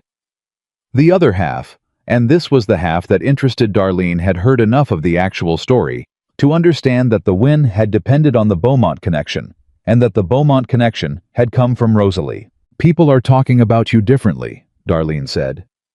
"People talked about me before," Rosalie said. "Not like this." Darlene picked up a tin from the shelf beside her and turned it in her hands the way she did when she was organizing her words. "Before they talked about you the way you talk about something that is simply there, like weather, like a fence post." She set the tin down. "Now they are talking about you the way you talk about someone who did something." Rosalie looked at her. "Is that a comfortable change for people?" she asked. Darlene made a sound that was approximately a laugh. "No, not particularly. Comfortable was the old version. This version requires them to reconsider several years' worth of assumptions, and people do not enjoy that." She paused. "But discomfort and change are not the same thing as resistance. Some of them are reconsidering." Rosalie nodded slowly. She picked up her basket. "Mrs. Marsh," she said, "I want to ask you something directly." Darlene straightened slightly, the way a woman straightens when she senses that a conversation is about to become real. "Why did you speak to me the way you did for all those years?" Rosalie asked. "Not the social calculation of it, the actual reason." The store was quiet around them. Thomas Patterson was conspicuously engaged with his inventory on the far side of the room. Darlene was quiet for a moment. "Because it was easy," she said finally. And the honesty in it was so clean and so unexpected that Rosalie almost took a step backward. "You never pushed back. You never made it cost anything. And when something costs nothing—" She stopped. "That is not an excuse. I am aware it is not an excuse." "No," Rosalie agreed. "It is not." "I was also," Darlene said more quietly, "afraid of Veronica Holloway. Your mother has a way of making her preferences about people very clear, and disagreeing with her preferences had consequences. It was easier to follow her lead than to contradict it." Rosalie stood with her basket and looked at Darlene Marsh and turned this over in her mind. Her mother had managed the social narrative of Willow Creek around Rosalie as deliberately as she had managed everything else. It was not simply that people had decided on their own that Rosalie was worth nothing. They had been guided to that conclusion, shaped toward it, by a woman who needed the people around her to agree with her assessment of her daughter, because otherwise the assessment might be questioned. It was monstrous in its patience and its intelligence and its completeness. It was also finally done. "I appreciate your honesty," Rosalie said. She meant it. "I appreciate that you gave me the opportunity to offer it," Darlene said. She did not quite apologize. But the conversation was itself a form of accounting, and both women understood that, and it was enough. Rosalie drove back to Ravenwood in the thin November light, and she told Caleb about the conversation that evening over supper. Not every word, but the shape of it. He listened the way he listened completely, without interrupting, without offering reassurance, until she had finished. When she finished, he said, "Does it help knowing why people followed her lead?" She thought about it. "It helps me stop thinking of it as personal," she said. "My mother managed people. She managed them deliberately. The cruelty was a management tool." She picked up her fork. "That does not make it hurt less exactly, but it changes where the fault belongs. She chose to do it. They chose to let her. Neither of those choices was mine. He watched her. No, he said. They were not. I spent 24 years believing I was the cause of my own situation, she said. As though if I had simply been less large or less slow or less whatever, then everything would have been different. But it would not have been different. She would have found something else. That is what she needed. Not a better daughter, a reason. Caleb set his fork down. Rosalie, he said. I am all right, she said. I am not saying it to be sad. I am saying it because I have been thinking about it for 3 months, and I have finally gotten to the bottom of it. She looked at him. And the bottom of it is this. I am not what she made me. I am what I have been doing for the past 3 months while living in this house. And that woman is someone I recognize. He held her gaze for a long moment. Then he said, She is someone I recognized in an alley in July. Rosalie's chest did the involuntary thing. It did sometimes when he said something she was not ready for. You could not have known me from 5 minutes in an alley, she said. No, he agreed. But I knew enough. The way a person moves when they have been managed tells you something. And the way you moved. He paused. He found the words carefully the way he always did. You moved like someone who was still in there, under everything. You had not gone away. She looked at him across the table. She thought about the girl who had pressed a bread crust into her apron pocket before her mother could see it, who had slid along walls to avoid attention, who had learned to make herself smaller inside a body that everyone had already decided was too large. That girl was still in her. But she was no longer the only thing in there. The following week brought the first real cold of the Montana winter, and with it came the particular rhythms of a ranch preparing for the season, checking the hay stores, inspecting the cattle shelters, making sure the ranch house was properly sealed against the temperatures that would arrive in force by December. Rosalie threw herself into the winter preparations with the same focused energy she had brought to everything at Ravenwood, and by the end of the week, she had cataloged the pantry, added 3 items to the order at Patterson's, organized the linen storage so that the heavier wool blankets were accessible without having to move everything else, and identified a draft coming through the storage room wall that she patched herself using materials she found in the workroom and a technique she had learned by necessity in the old boarding house where the walls had always been worse. It was Amos who noticed the patch. He examined it with the thorough, unsmiling attention he brought to all structural matters, and then he said, "That is a clean patch." "Thank you," Rosalie said. "Where did you learn to do that?" "My mother's boarding house had walls that needed patching every winter," she said, "and she was not going to pay anyone to do it." Amos looked at the patch again. He said, which from Amos was a volume of communication. He went back to work. That afternoon he appeared at the kitchen door and said without preamble, "The north wall of the bunkhouse has been letting in weather for 2 years. I have been meaning to address it." She looked at him. "Do you want help?" she asked. "I want to borrow the materials," he said. "If you have more." She had more. She went to the workroom with him and helped identify what would work for the bunkhouse wall, and in the end, they both worked on it because she knew what she was doing, and there was no good reason not to. And Curtis appeared and watched for a while, and then helped when it became clear nobody was going to stop him.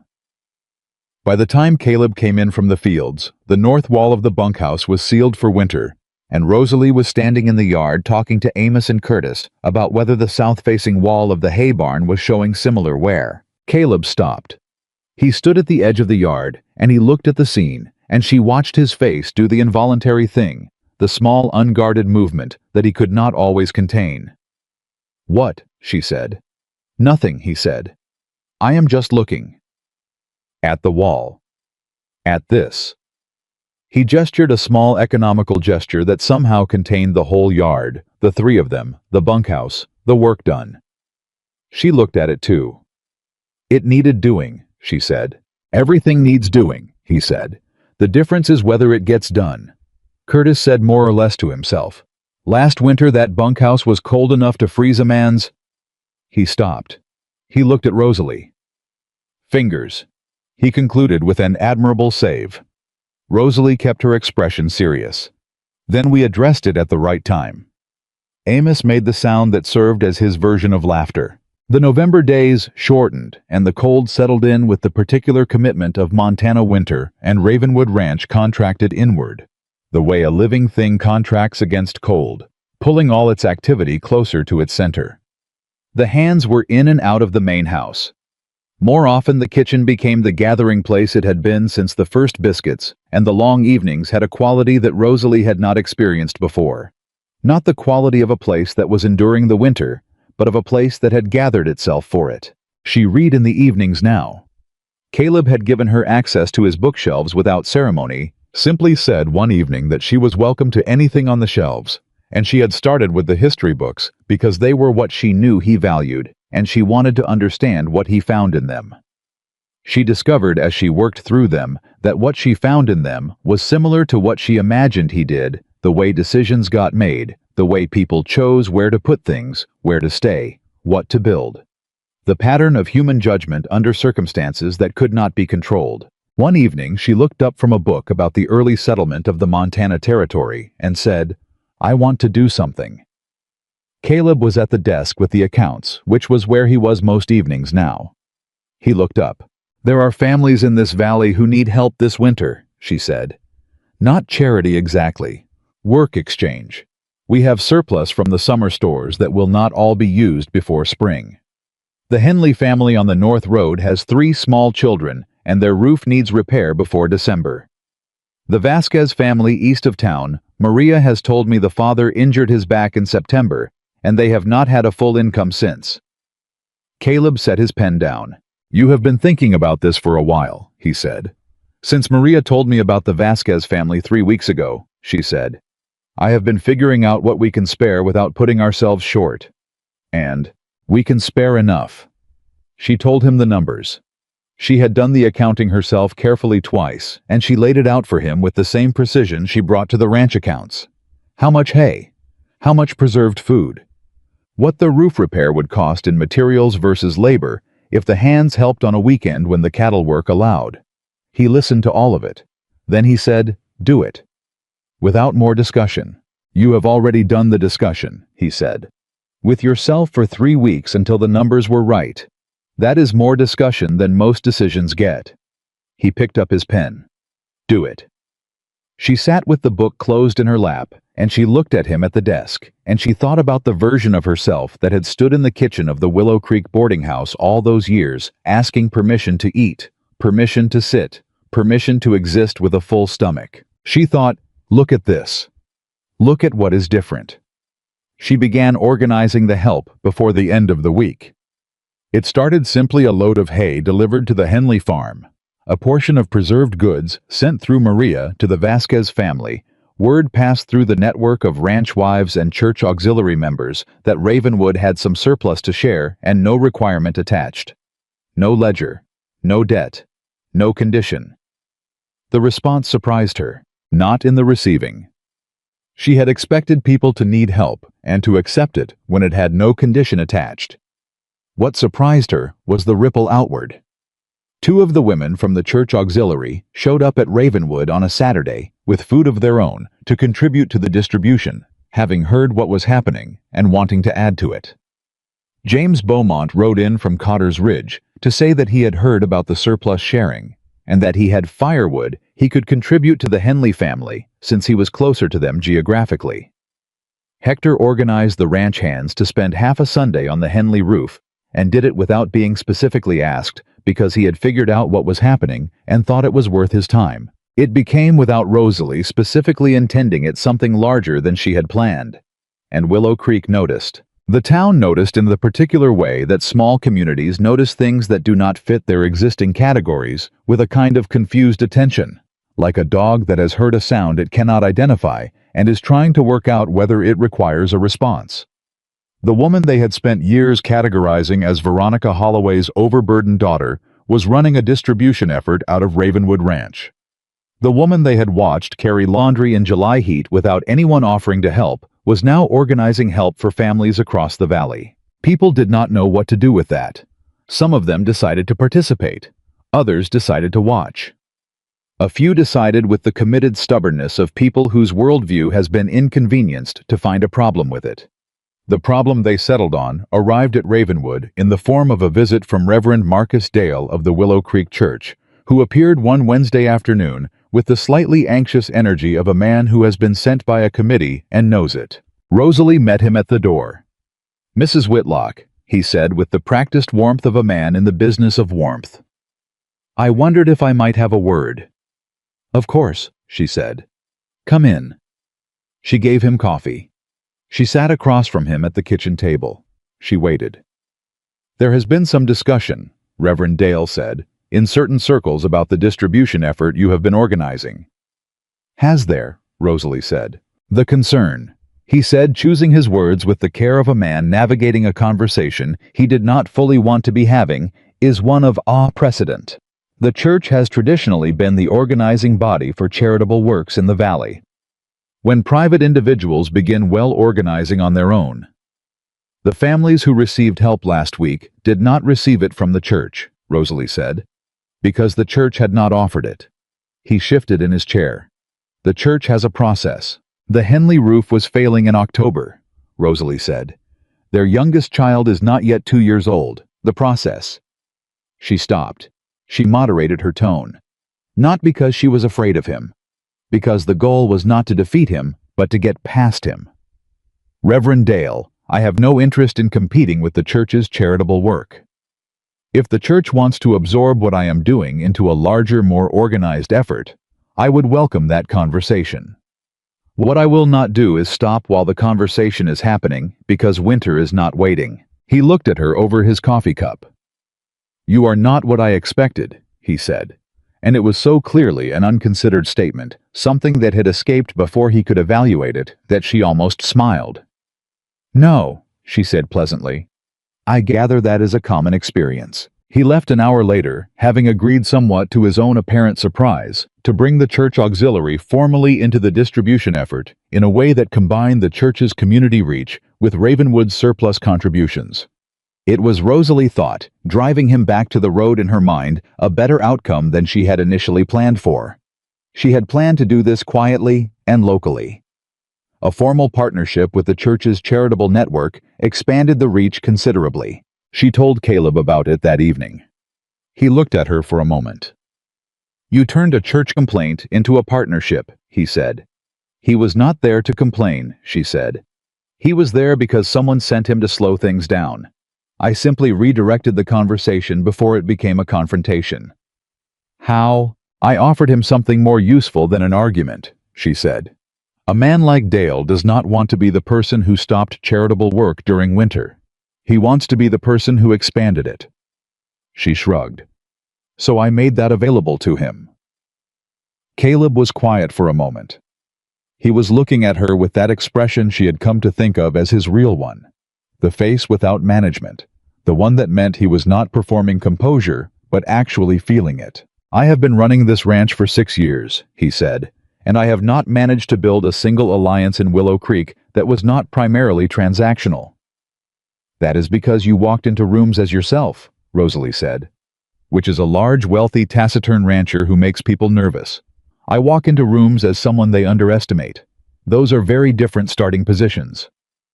"You are not someone to underestimate," he said. "No," she agreed. "But it takes people time to discover that, and while they are discovering it, things get done." He shook his head slowly, not in disagreement, in something more like wonder. It was 3 days later on a Saturday evening, when the thing happened that undid all of Rosalie's careful equilibrium in the space of approximately 30 seconds. She was in the kitchen at the end of the day, putting away the last of the supper things, and Caleb was at the door to the kitchen. She heard him stop there, the particular quality of a person stopping rather than passing, and she turned around. He was holding a small package. Brown paper tied with string, the kind of wrapping that came from a catalog order. He held it out. "This came with the Helena Post," he said. She looked at it. "What is it?" "Open it." She wiped her hands on her apron and took it. The package was light. She pulled the string and folded back the paper. Inside was a book. Bound in green cloth, the title embossed in gold. She read the title. She read it again. It was a collection of essays on household management and estate economics, and on the inside cover, in Caleb's sparse, precise handwriting, it said, "For Rosalie," who already knows all of this, but might enjoy seeing it confirmed. She stood in the kitchen with the book in her hands. She could not immediately speak. She was not given to crying in front of people. She had cried privately and efficiently her whole life, the way she had done everything else, getting it done without display, returning to the surface afterward. But this particular moment was testing the system, because he had seen her again in the specific way that no one had ever seen her before, and he had written it down and mailed it from Helena and brought it to her in her own kitchen. And the simple completeness of it was almost more than she knew what to do with. "Caleb," she said. Her voice was not steady. "If you already have it," he started. "I do not already have it," she said. "I do not have anything." "You have this," he said. She looked up at him. "I mean," he began. "I know what you mean," she said. "I know." She closed the book carefully. She held it against her chest. "Thank you." He nodded. He turned to leave. "Caleb." He stopped. She had been thinking about something for 3 months. She had been examining it from multiple directions the way she examined everything, finding the edges, identifying what was fixed and what could move, determining whether the ground would hold the weight of it. She had determined that it would. "I love you," she said. The kitchen was very quiet. He turned around slowly. She held his gaze and did not look away, and did not qualify it, or retract it, or dress it in any kind of careful language. It was the plainest, most undecorated sentence she had ever spoken.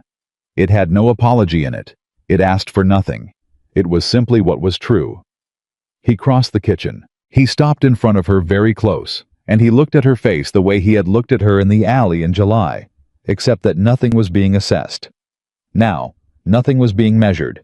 He was simply looking at her the way a person looks at something they have wanted to say something to for a long time and have finally found the moment. "I have loved you," he said quietly, "since you told your mother to stop speaking while you thought." She blinked. "That was the second day," she said. "Yes," he said, "it was." She laughed.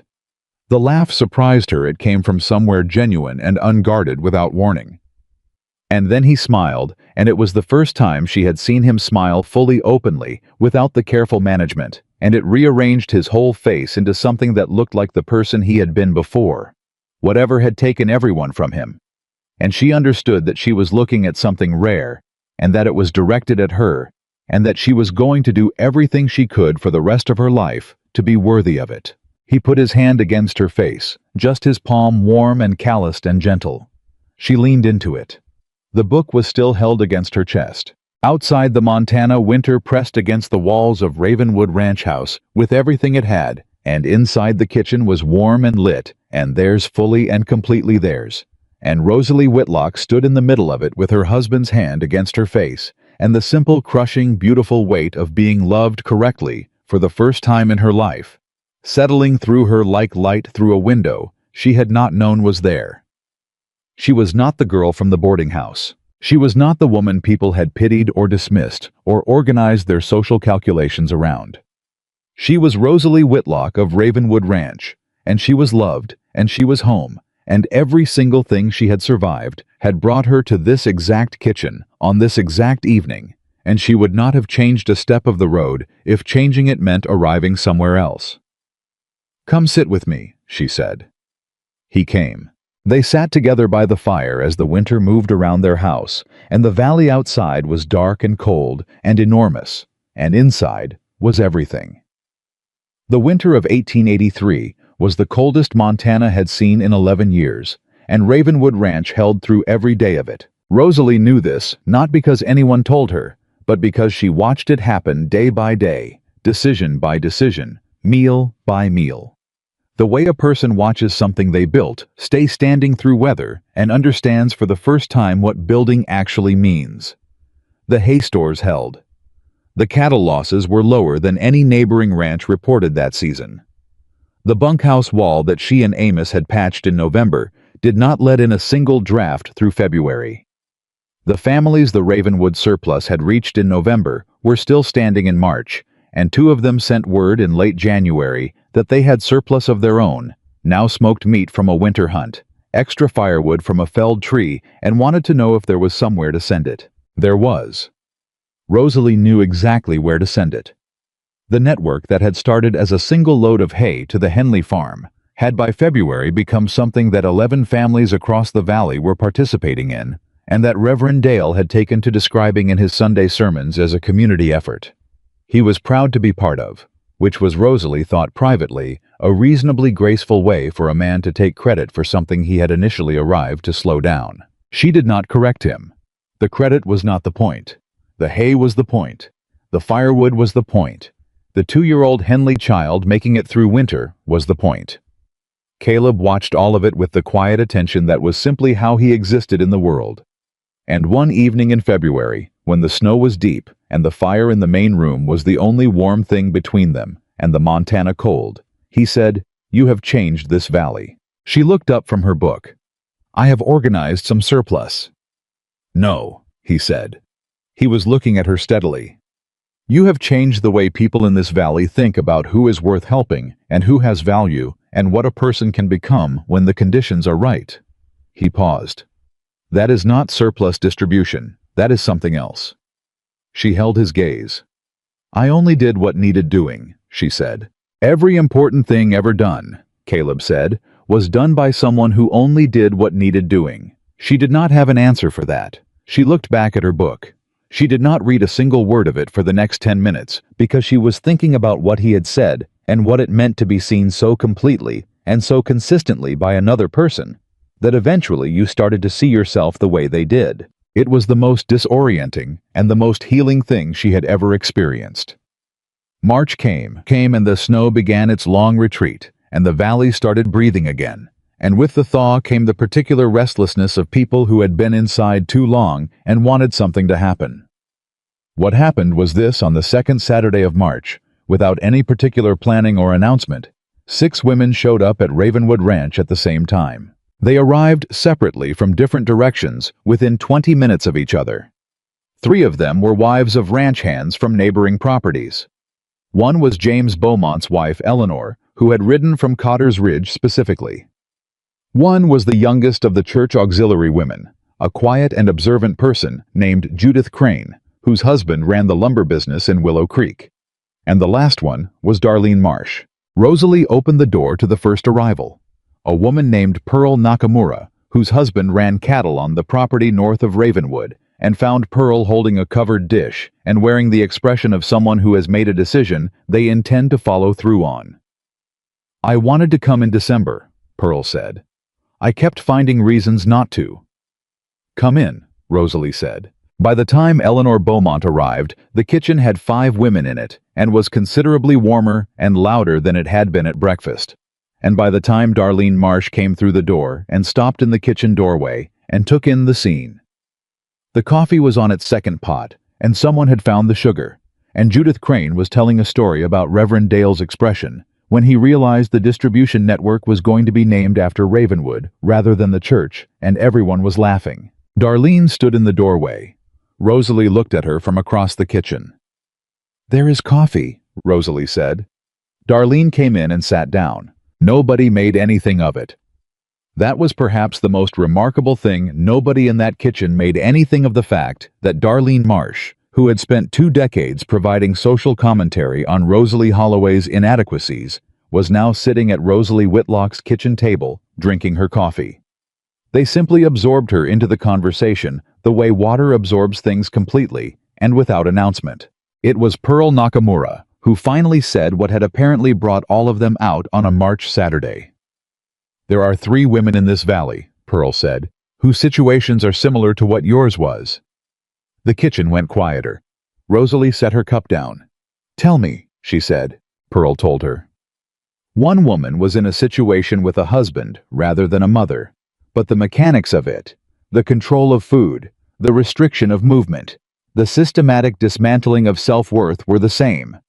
One was a young woman not yet 20, who had been sent to work at the Garrett Holdings property as a condition of a debt her family owed, which was not legally slavery, but was not far from it in practice. The third was older, a widow, whose adult son had taken over the management of her farm and her finances on the grounds that she was incapable of managing them herself, despite no evidence of incapacity beyond the fact of her gender and her age. Rosalie listened to all three situations. The kitchen was very quiet. Then she said, "What do you need from me specifically?" Eleanor Beaumont leaned forward. "We need someone who knows what those situations feel like from the inside. Someone who can speak to it with authority. Because the people around these women keep deciding it is not their place to interfere, and that is how it continues," Rosalie said. "Yes," Eleanor said. Judith Crane said quietly, "The young woman at Garrett Holdings. Her name is May. She is 19. She has been there for 4 months." She paused. "I think she is afraid." The name landed in the room and stayed there. Rosalie looked at her hands on the table. She thought about a bread crust in an apron pocket. She thought about counting biscuits. She thought about what afraid felt like when you were 19, and you had no framework for understanding that the thing happening to you was not your fault and not your future. "Garrett Holdings," she said. The name had a different quality in her mouth now than it had had in October. In October, it had been a legal opponent. Now it was something else. "His operation uses indebted labor," Pearl said. "It is not unusual in the valley, but the conditions at his property are—" She stopped. "May's mother came to me last week. She said May does not look the same as when she left." Rosalie stood up. She did not do it dramatically. She simply stood because she was a person who dealt with problems by moving toward them, and this problem needed moving toward. "I need to speak to Caleb," she said. "Give me 10 minutes." She found him in the barn. She told him everything in under 4 minutes because she was a woman who had learned to communicate precisely, and he listened to all of it with his full attention. And when she finished, he said, "What do you need?" "I need to go to Garrett Holdings," she said. "I need to see May and assess the situation myself. And I need you to come with me, not because I cannot go alone, but because Garrett will talk differently to you than he will to me. And I want to see what he does when both of us are there." "When?" he asked. "Monday," she said. "Give me Sunday to think through what we are walking into." He nodded. "Done." She went back to the kitchen and told the women. There was a collective exhale that told her she had given the answer they had hoped for without being certain they would get it. Darlene Marsh had not said a word through the whole conversation. She had sat at the end of the table and listened. Now she said without preamble, "Garrett will not like this." "No," Rosalie agreed. "He will not. He has already lost to Ravenwood once this year, going onto his property over a labor arrangement he considers legal." "It may be legal," Rosalie said. "Lots of things are legal. That does not make them right, and it does not mean a 19-year-old girl should be afraid to come home." Darlene looked at her for a moment. Then she said, "I know the woman who handles Garrett's household accounts. She plays cards with my sister on Friday evenings. She mentioned 2 weeks ago that Garrett had extended May's family's debt term without informing the family." Rosalie went still. "Extended it," she said, "without notice." "By 6 months," Darlene said. "Which means May's term of service was extended by 6 months without anyone asking her or her family." The kitchen was absolutely silent. "That," Rosalie said carefully, "is not a labor arrangement. That is breach of the original contract, which means May is being held under terms she never agreed to." Judith Crane said very quietly, "That changes things legally." "Yes," Rosalie said, "it does." She looked at Darlene Marsh. Darlene was looking back at her with an expression that was not comfortable, and was not apologetic, and was not performing anything. It was simply the face of a woman who had information and had decided that this was the moment to use it correctly. "Your sister's friend," Rosalie said. "Does she have documentation of the extension?" "She handles the accounts," Darlene said. "She has everything." "Would she provide it?" A pause. "If someone asked her the right way." "Can you arrange that conversation?" Darlene picked up her coffee cup. "By the time you go to Garrett Holdings Monday morning," she said, "you will have what you need." Rosalie nodded. She looked around this kitchen at the 6 women who had ridden out to Ravenwood Ranch on a March Saturday with a problem that nobody else in the valley had been willing to name out loud, and she felt something that she did not have an exact word for, something between responsibility and clarity. The feeling of a person who has found the thing they were built for, without knowing they were being built for it, during all the years that felt like nothing but damage. "Thank you," she said. "All of you, for coming." Pearl Nakamura smiled. "We should have come sooner." "You came when you were ready," Rosalie said. "That is enough." Sunday passed the way Rosalie needed it to, quietly, with space to think. She sat with Caleb that evening, and they went through everything carefully, the way they had gone through the Garrett land dispute the previous fall, methodically, and without panic, identifying what was fixed and what could be moved. By the time they went to sleep, she knew exactly what she was going to say. Monday morning. Darlene's documentation arrived with a writer before breakfast. Rosalie read through it at the kitchen table, while Caleb drank his coffee and waited. The account records were clear. The original debt contract specified a 4-month term of service. 6 weeks ago, without notification to May or her family, a notation had been added extending the term to 10 months. The notation was in Garrett's handwriting. "He wrote it himself," Rosalie said. "He did not even have a clerk do it." "Because he did not think anyone would look," Caleb said. "Because he has never had a reason to believe anyone would look," she said. "He has been doing this in this valley for 12 years and nobody has looked." She folded the document carefully. "We are looking." They rode to Garrett Holdings at 9 in the morning. The property was large and well maintained, in the way of a place where money was spent on appearances that mattered to visitors and not on conditions that mattered to workers. Rosalie noted this without commenting on it. She noted everything she saw. Chester Garrett met them in the yard. He was a tall man with a handsome face that had spent years perfecting the expression of reasonable authority. He looked at Caleb with the controlled wariness of a man who has signed settlement papers 3 months ago and is not pleased to see the person who made him sign them. He looked at Rosalie with something she recognized, the particular dismissiveness of a man who has decided a woman present at a business conversation is decorative. "Whitlock," he said. "This is unexpected." "We have come to discuss May Pearson," Caleb said. Something tightened in Garrett's face. "The Pearson girl is here under a legal labor arrangement. Her family's debt." "Her family's debt was covered by the original 4-month contract," Rosalie said. Garrett looked at her. It was the first time he had actually looked at her since they arrived. "The contract was amended," he said. "By you," she said. "Without notice to the Pearson family. Without May's agreement.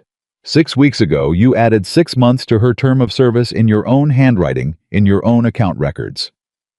The yard was very quiet. Garrett's expression went through several rapid changes and settled on the one that had probably served him best over 12 years. Calm authority, faintly puzzled, faintly injured. "I am not sure where you received that information," he said, "but I can assure you that my accounting practices are entirely—" "I have the records," Rosalie said. She reached into her coat and produced the folded document. "I have the original contract notation, and I have the amendment, both in your handwriting. A lawyer in Helena who has seen similar documents before will have no difficulty establishing what they represent." Garrett looked at the document. He looked at Rosalie. He looked at Caleb. Caleb said nothing. He simply stood there in the yard of Garrett Holdings on a Monday morning and let his wife handle what she had come to handle, which was, Rosalie understood, perhaps the most complete and useful thing he could have done. "What do you want?" Garrett said. His voice had dropped its performance. "May Pearson goes home today," Rosalie said. "The debt is recorded as settled in full in writing signed by you, dated today. The Pearson family receives a written acknowledgement that no further obligation exists." She held his gaze. "And you will not employ indebted labor from this county again." A long silence.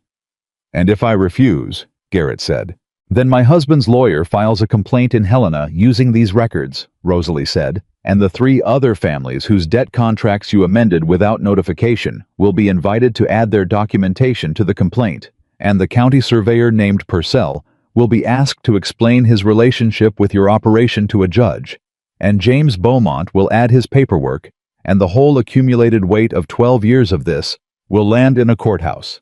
She paused. "Or May Pearson goes home today," Chester Garrett stood in his yard and looked at Rosalie Whitlock, and she could see him calculating the way he always calculated, looking for the angle, the reinterpretation, the way out that cost him nothing. There was no way out that cost him nothing. He had finally encountered a situation that had been built with more patience and more precision than anything he had constructed, and it had been built by a woman he had looked at and dismissed in approximately 1 second, and that dismissal was the reason he had not seen it coming. "I will have the documents prepared," he said finally. "We will wait," Rosalie said. They waited. May Pearson was 19 years old and small for her age, and she came out of the Garrett Holdings work building with the particular careful blankness of a person who has learned to read a situation before allowing their face to show anything. She looked at Rosalie and Caleb. She looked at the document in Garrett's hand. She looked back at Rosalie. "You are free to go home," Rosalie said. "Your debt is settled. There is nothing holding you here." May looked at the document. She looked at Garrett. He said nothing. He held the document out. She took it with both hands. She read it. She read it twice.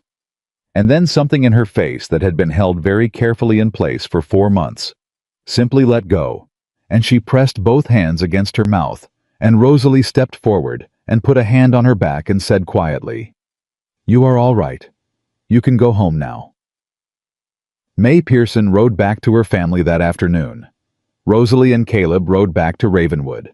They did not speak much on the ride home. There was not a great deal that needed saying. Some things are so complete in themselves that putting words around them diminishes rather than confirms them, and this was one of those things. It was only when they were back in the yard and dismounting that Caleb said, "You knew he would fold." "I knew he would calculate," she said, "and I knew what the calculation would produce. He is not a stupid man. He is just a man who has spent years operating in a valley where nobody organized against him.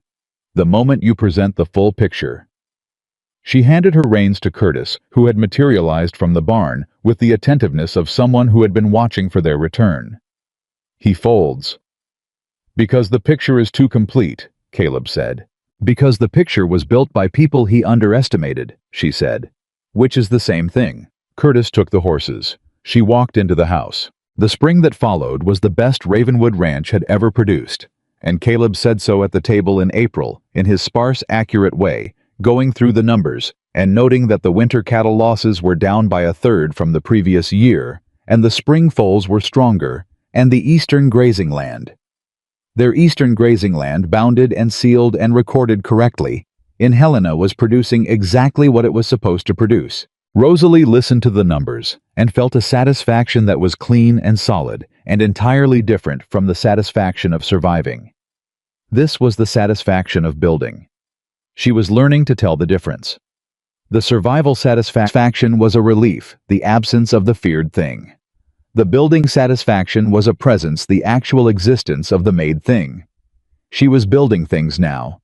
She had been building things since July. The network that had emerged from the winter surplus sharing became in spring a more formal arrangement among 8 families in the valley who agreed to share information surplus and labor assistance, according to a simple set of principles that Rosalie wrote out one evening on 2 pages, and that Reverend Dale read aloud at a Sunday service in April to a congregation that was considerably less surprised by them than it might have been 6 months earlier. The principles were not complicated.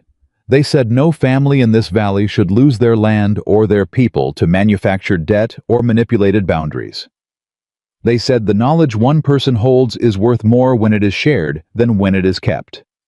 They said what we cannot do alone, we can do together, and together is not a weakness.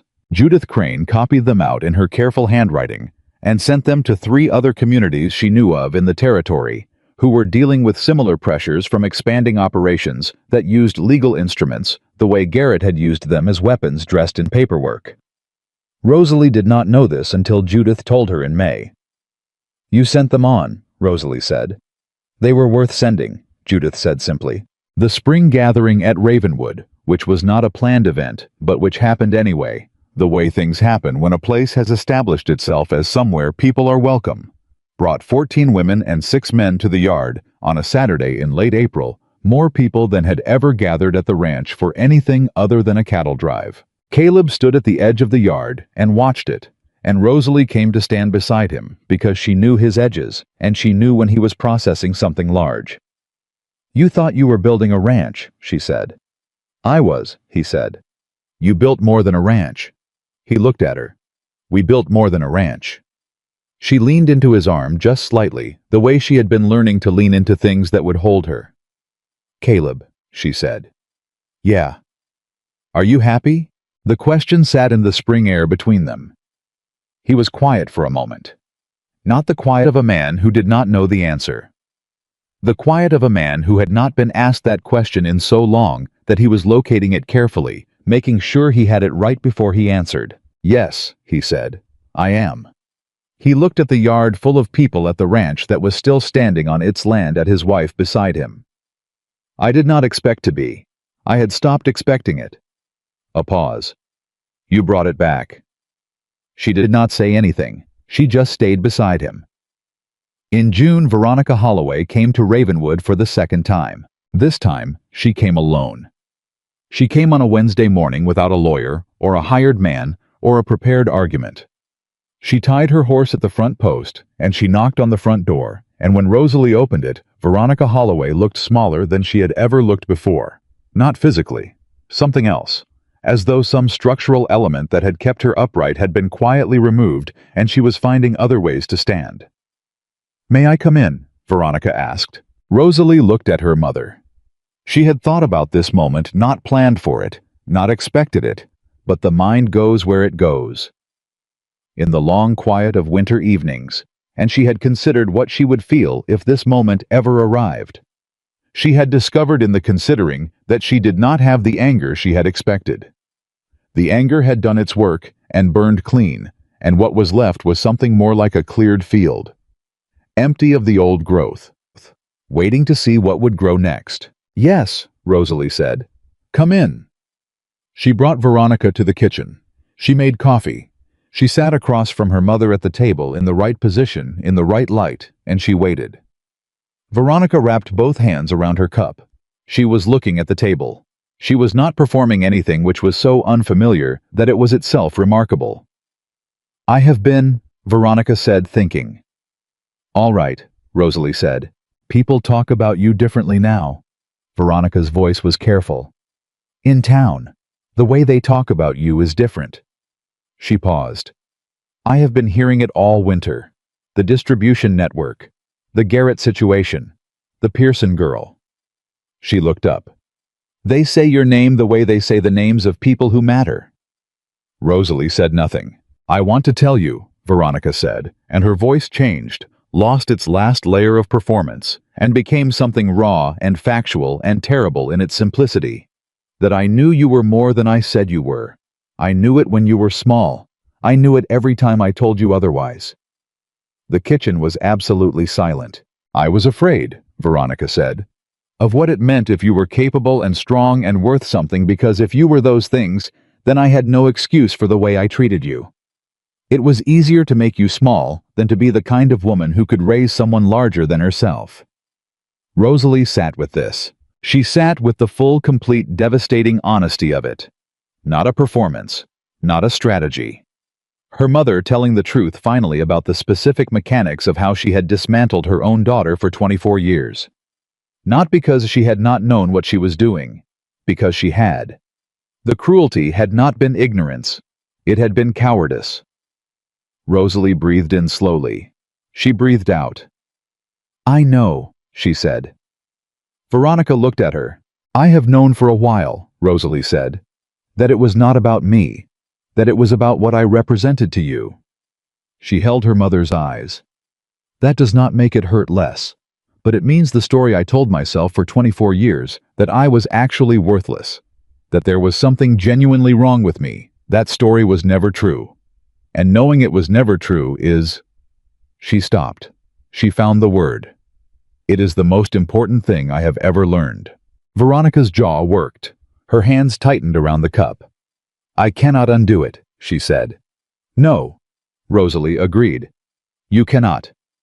"Is there anything—" Veronica stopped. She tried again.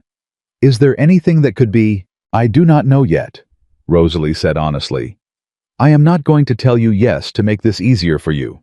And I am not going to tell you no out of the anger that I have mostly already used up. She looked at her mother.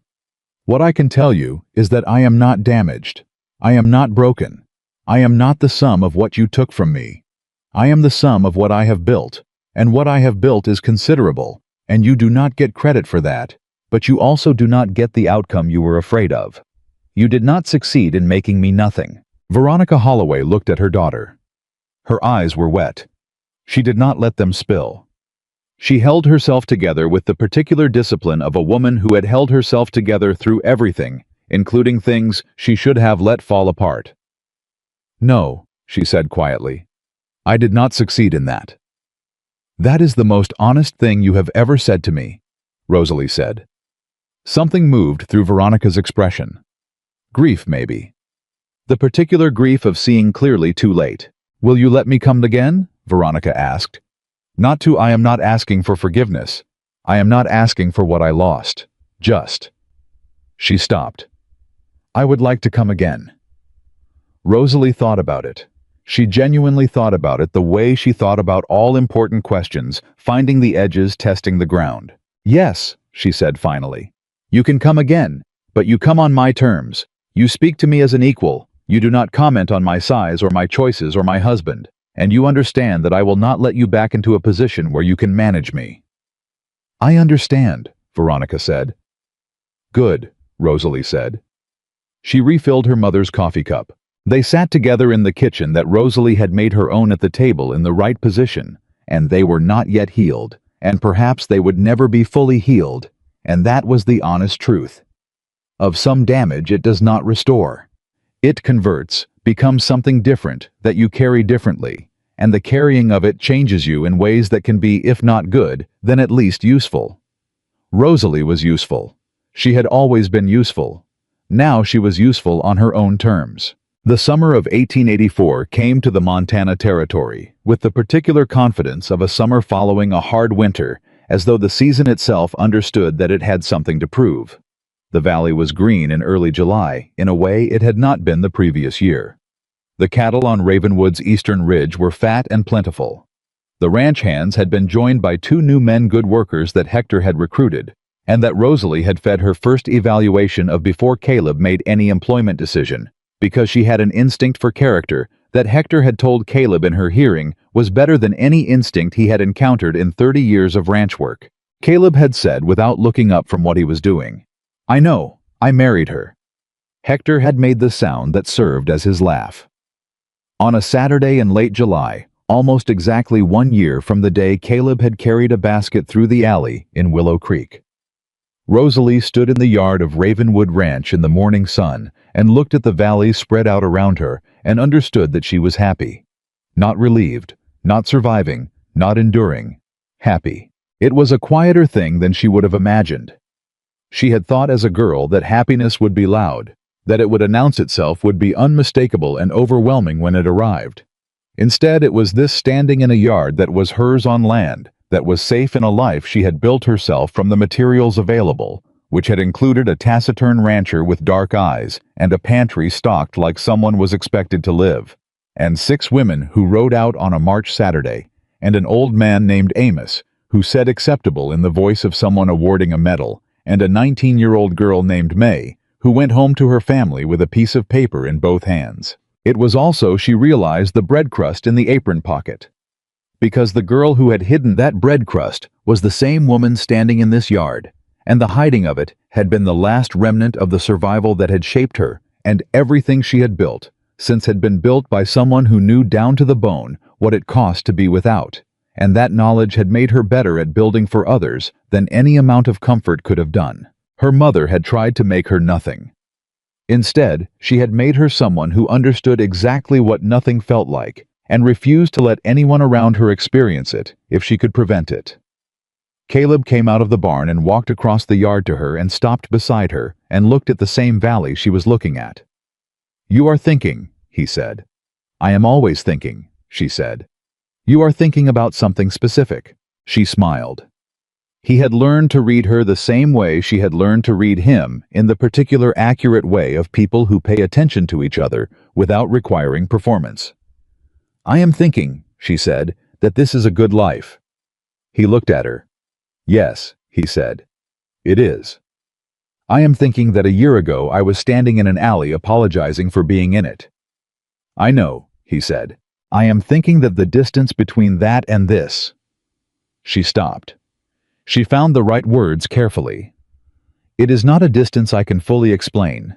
It is not simply that circumstances changed. I changed. I became someone I had not been able to be before because the conditions would not allow it. And now the conditions allow it. And I am—" She looked at him. "I am grateful for the conditions. But I am also aware that I was always the person I am now. She was always in there. She just needed room." Caleb was quiet for a moment. Then he said, "The first time I saw you, you were carrying something that was too heavy. And you were managing it. You were uncomfortable, and you were tired, and you were managing it with the competence of someone who had always had to manage things alone." He looked at the valley. "I thought that is a woman who has been carrying other people's weight her entire life and has never had anyone offer to take any of it." He looked back at her. "I wanted to be the person who took some of it." "You have been," she said. "So have you," he said. "For me. The weight I had been carrying alone since—" He stopped. He said it anyway. "Since my brother died. Since the people I built this place for were no longer here for it to be built for. I had the land and the cattle and the accounts and an empty house, and I had stopped being able to explain to myself what any of it was for." She had not known about his brother. He had told her in January on a cold evening, when the fire was low and the dark outside was very complete, and the intimacy of the confined winter space had opened something in him that the larger, more occupied seasons kept closed. She had listened, and she had not tried to fix it, and she had not offered false comfort, and when he finished, she had said, "I am glad you told me." And he had said, "I have not told anyone else." And she had understood what that meant. "It is for this," she said now, gesturing with the same small economical gesture she had learned from watching him at the yard, the valley, the two of them standing in it. "It was always for this. You were just building it before the right person came to live in it." He looked at her for a long moment. He reached out and took her hand, not dramatically, not with ceremony.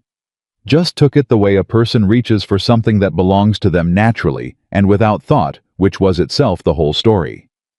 She held on. The valley stretched out around Ravenwood Ranch, green and gold in the July morning, and the cattle were on the ridge, and the hands were at their work. And somewhere in Willow Creek, 14 families were part of a network that had made the winter survivable, and was making the spring possible, and would make the coming years into something different from what they would have been otherwise. May Pearson had written a letter in April. She was working her family's farm again. She was well. She said at the end of the letter, in the slightly formal way of someone who has learned that words carry weight and should be placed carefully.